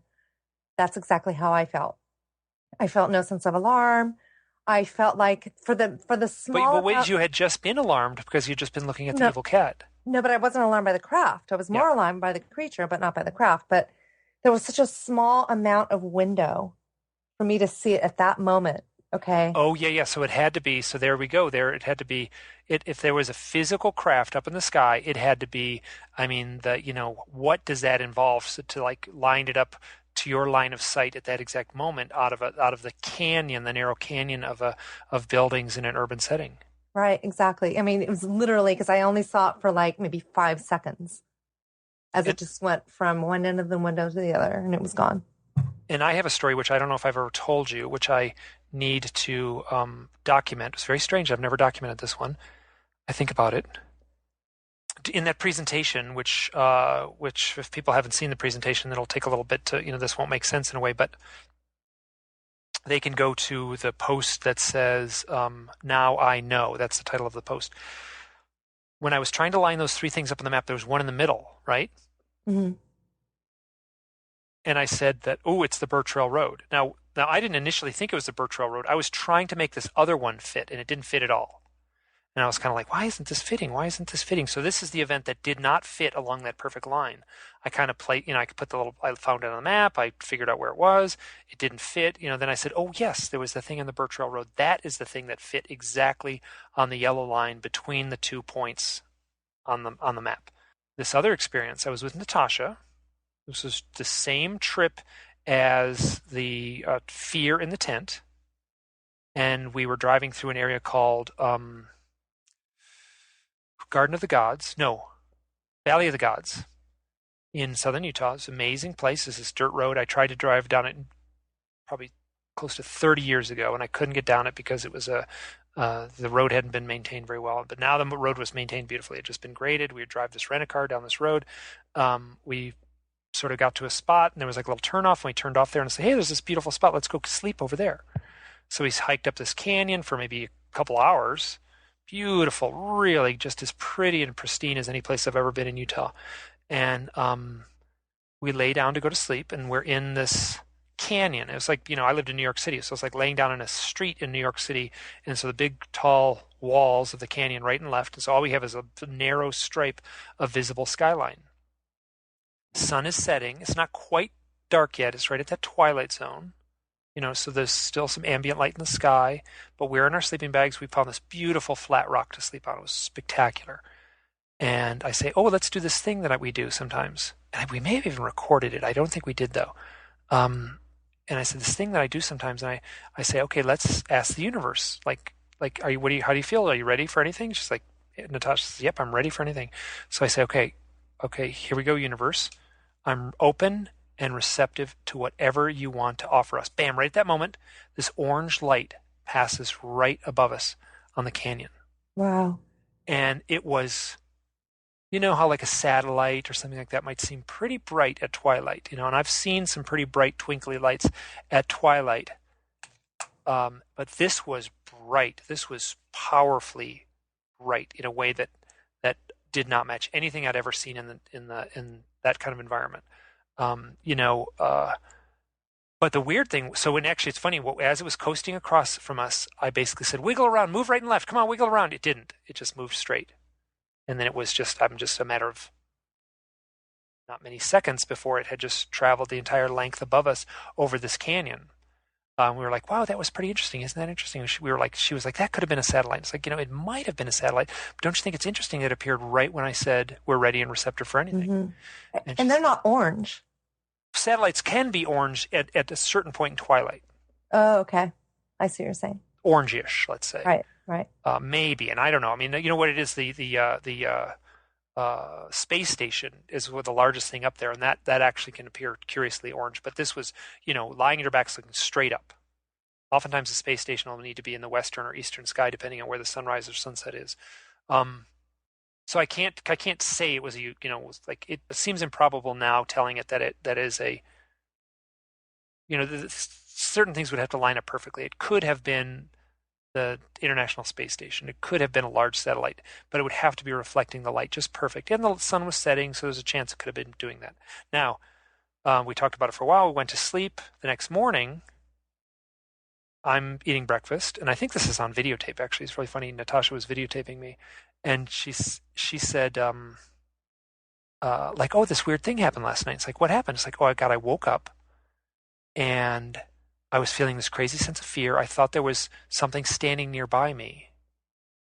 And I turned to you, woke you up, and tried to wake you up. You wouldn't wake up, and I said, Mike, what is it? What is it? And then you said something. This is Natasha talking. She says, Mike, you said something, but I can't remember what you said. And without skipping a beat, I said, and I don't know why I said it, I said, oh, that's a star standing still. Oh, my God. And she said, that's right. That's exactly what you said. And I don't know why I said it. I don't remember saying it. I don't remember her waking me up. I don't remember any of that. But I do remember clearly just blurting out, oh, that was a star standing still. And she said, yes, that's exactly what you said. And then she kind of drifted back off to sleep. Wow. So that was all that same night.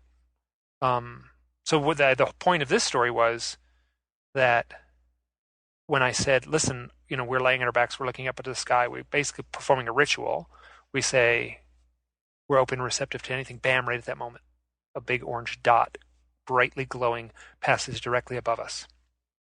So it's more of an affirmation, I think. No, it's not a synchronicity. I don't think it's an it's an affirmation, or that's a better word for it. Yeah. Mm-hmm. That happened to Jack actually when he was at work one night. He'd seen an orange sphere, like a glowing sphere, and he watched it move across, and then it stopped, and then he questioned himself. And I don't know if it was out loud or in his head or whatever. He just said, almost like speaking to it telepathically, either how do I know you're real, or, I don't believe you are, show me. And then it did a wiggle. That's what I was trying to get it to do when I said, wiggle for me. Yeah. Move right and left. It didn't do it for me. So I wonder, obviously there's so many, I almost feel like they're trying to communicate with us in the ways that we will receive it. And it's very individual. It's up to each person. You hear about group sightings where, maybe half the people will see it and half the people won't. And they're all looking at the same place. Oh, yeah. Or there's one story I have where there's a guy born in 1962, by the way, in a car, and he's near Sedona, and someone in the back seat says, oh, you're going to get your wish and see the thing you want to see. And they'd been talking about this whole trip, that he wanted to see a UFO. And right at that moment, there's this great big giant UFO lands right in front of him. Giant UFO, bright psychedelic lights all over it, lands right in front of him. And there were 5 people in the car. 3 of them saw it, 2 of them didn't. Then it flew off. It's a little bit foggy story, and thing is right in front of him. Psychedelic colors landed on the highway in front of him. Or I think they were parked, actually. Or, almost in the parking lot in front of them. And it was somehow 2 people could not perceive what was wildly, absurdly, crazy lights and stuff like that right in front of them. So what do you make of that?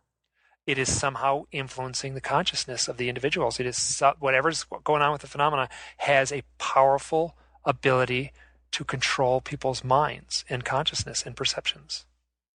That's, like Mac Tony's, almost in a little bit of he was being purposely kind of ridiculous when he said it, but it is worth thinking about. Like the entire UFO phenomena could be a mass screen memory, how it's presenting itself. I mean, the whole thing could be a screen memory. Like everyone's experience, anyone who sees a UFO flying saucer in the sky could be seeing just a little projected thing into their psyche. Hmm. I doubt that's the way it's really playing out. I understand why he could say that in a place of frustration. Well, of course, you're trying to look for answers, and obviously, how do you find an answer to any of this? Because it's just completely subjective. And completely absurd at times. Right, absolutely. I had a funny thing did you read the thing where I had the streetlights go out on me? No. Did I tell you about that? No. Oh, Cynthia and I were driving back she needed a ride to the airport, so I drove her to the airport on the very end of the last day of the conference. And then, lights were going off above us as we were driving to the thing, and then we pulled onto, we had a map, and it was like, wait a minute, I'd never been to the airport before, and I got written the directions down, and so we pulled into a fast food place, and I kind of look at the map, and as we pull into a little parking spot, and as soon as we pull into the parking spot, the street light right above the parking space goes out. She said, there it is. It happened again. And then as I was driving, after we got out of the parking lot, I would be driving. So you imagine I'm holding the handle, the steering wheel, and the street lights are above us as we're driving. And I did it twice, and I stopped after twice. It was kind of like, it felt like I didn't need to prove anything. And I would take my index finger, and I would just kind of lift my index finger and point at a light. And as soon as I would go point, it would go blink, and it would go out right at the moment I pointed at it. And then I would drive a little farther, and I would get to another light, and I would see it coming, and I would get above our car, and I would point at it, and it would go out. Wow. So that happened twice where I actually pointed at it and went out, and I was kind of like, oh, you saw that, huh? She's like, yep. And I was like so bland. It was like, that seems pretty normal at this point, huh? And so. Isn't that the truth? I had a weird thing happen last night. When I was having remote Reiki by my friend that lives in LA. No, what about the guy who lives and shares the house with you? I know. Well, she's getting certified for level 2. Okay. So level 2 is remote. So she needed somebody to work on. Oh, she should work on me. I got my back. Oh my gosh, yeah. Awesome. So she told me when she was going to start doing it, and I said, okay. So I just laid down and made sure that I was just in a moment to receive this energy. And the door was cracked open a little bit, and I was laying in the den in here on the futon. And the dog Damien just comes in, I had my eyes closed, and he came in and he just barked at me for no reason. He just went woof like that, and it scared the shit out of me. Number one, because I'm in this place, right? Dog named after the evil kid right? from The Omen too. Oh, I know, isn't that awesome? So I was like, he never does that. But he's been acting so weird lately. He will see things all the time. He'll just sit in here and stare up at the ceiling for no reason. And he's staring and staring. He actually was in here staring at the ceiling and actually went out of the room to go on the other side of the wall and was staring up there too. He sees things all the time. Like a little invisible thing passed through the wall and was Possibly. in the other room? Possibly. Okay. So I thought, oh my God, because maybe he was sensing her energy working on me, whatever. And he just came in and woofed at me at that moment, And so this was probably about, I'm going to say 10 minutes into her working on me. And I'd made sure that he had gone to the bathroom, had been fed and everything before I started, just to make sure he wouldn't interrupt me. So I was like, that is so hysterical. So then after the treatment, we were chatting on my phone, just on the text. And she said, I had a jolt, like 10 minutes into it, when I was working on your abdomen, and I took my hands away up in the air. And she said it was almost like an element of surprise. I said, oh my God, the dog barked. And it scared the shit out of me. And so maybe she was picking up on my energy. You know what I mean? So it was just kind of a weird coincidence. And I said, well, that's why that happened. And she said, wow, that is so cool. Because it's like an affirmation for her that, her energy was here.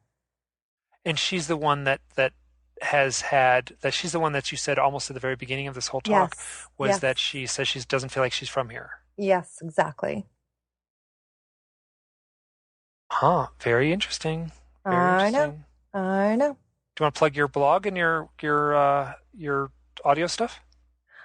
Sure. So just like right I can now. put the links online, but just tell me what's up with Yeah, them. yeah. So I have a blog. I started blogging in, oh my gosh, was it 2011? I can't even remember that. It seems like it's been 10 years, but I just decided, you know what? I have been reading other people's things and I just thought, I have to connect with these experiencers because I just feel like I need either to connect them or just me to connect with them, what have you. So I started writing about my experiences on my blog, which is abducteeawareness.blogspot.com. And it has been a real great time. I have to say, Mike, I cannot thank you enough for being my mentor.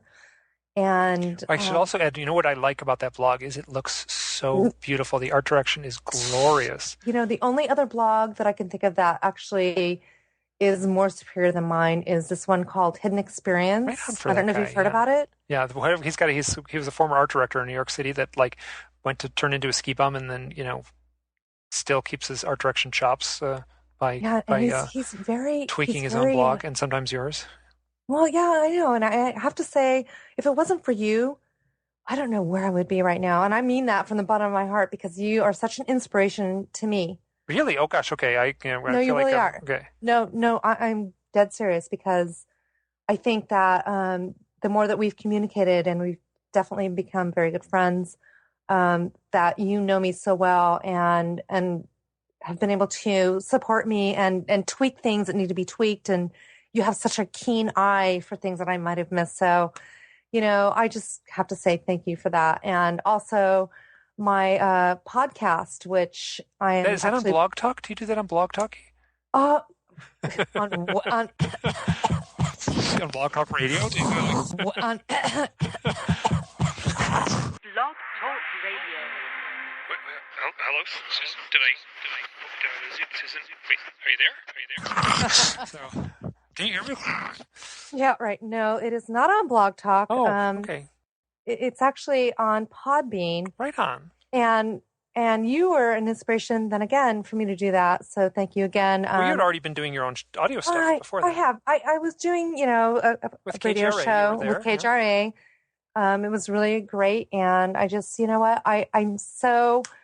I should be doing more than I am. And being as I don't do a weekly show, it was really difficult for me. So this is a little bit easier for me to work at my own pace per se. And so my podcast is at randomalienbraindroppings.podbean.com. And I'll put a link up for that for both of those. I really appreciate that. And, again, they're kind of bleeding over into each other. I need to dedicate myself to write more on my blog. I'm going to, as per requested by a certain blogger friend of mine, to just put some excerpts add some excerpts from my book on there. So I'm going to be doing that soon. And so, yeah, I just look forward to connecting more, getting these things out there more. These interviews that you do are just amazing. And obviously the response that you've gotten shows that you're on the right path. So, well, actually, surprisingly, I haven't gotten that big of a response, but I mean, quite honestly, there's not that many people. Honestly. Well, I mean, the response is not showing up in the numbers. Like there's other podcasts that get a zillion more hits than I do. It is showing up, and I think in the quality of the listeners. I feel like the folks who comment and chime in, and so my sense is that it's reaching the right people. So that's all I'm concerned about. The most important thing. Yeah. I mean, you look at these things that go viral, and it's just there for a reason. It's a distraction. So if people are really serious about learning things that are important, I think that those are the ones that show up, and those are the ones who are there. And I have the same thing with mine. I don't really. I try not to think about, I want to reach as many people as possible. And I know you do too, but we're only going to be appealing to a certain audience, and those are the ones that Oh, actually, I don't the want to most reach as many as meaningful to. possible. Like I'm No, totally I'm well, totally I'm content. saying the most people in the experience as Yeah. possible. That's what I meant to say. We would really want to reach out to those that take this very seriously, because it's something to be taken seriously and not to be scoffed at. Entertainment. Yeah. It is not entertainment. This is an educational experience for all of us. And I think everyone has something different to share, whether it be owls, whether it be, whatever it is. If you're a healer, or if you're doing energy work, or if you are into, the nuts and bolts stuff is totally if you're valid. into Yeah. nuts and bolts and stuff, it's totally part of the experience. They're all different. They all go together.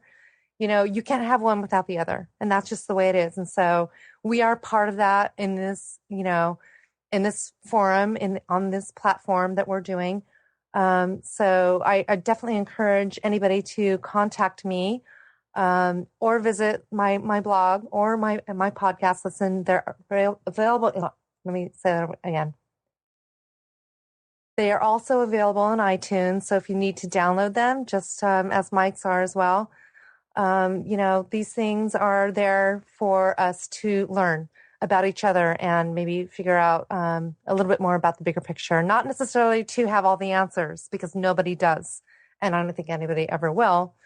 But if you're as interested as I am in the fact that, number one, there are now 715 more planets discovered, and the fact that we are also going to be financing from a private company another Mars mission that will be a recolonization.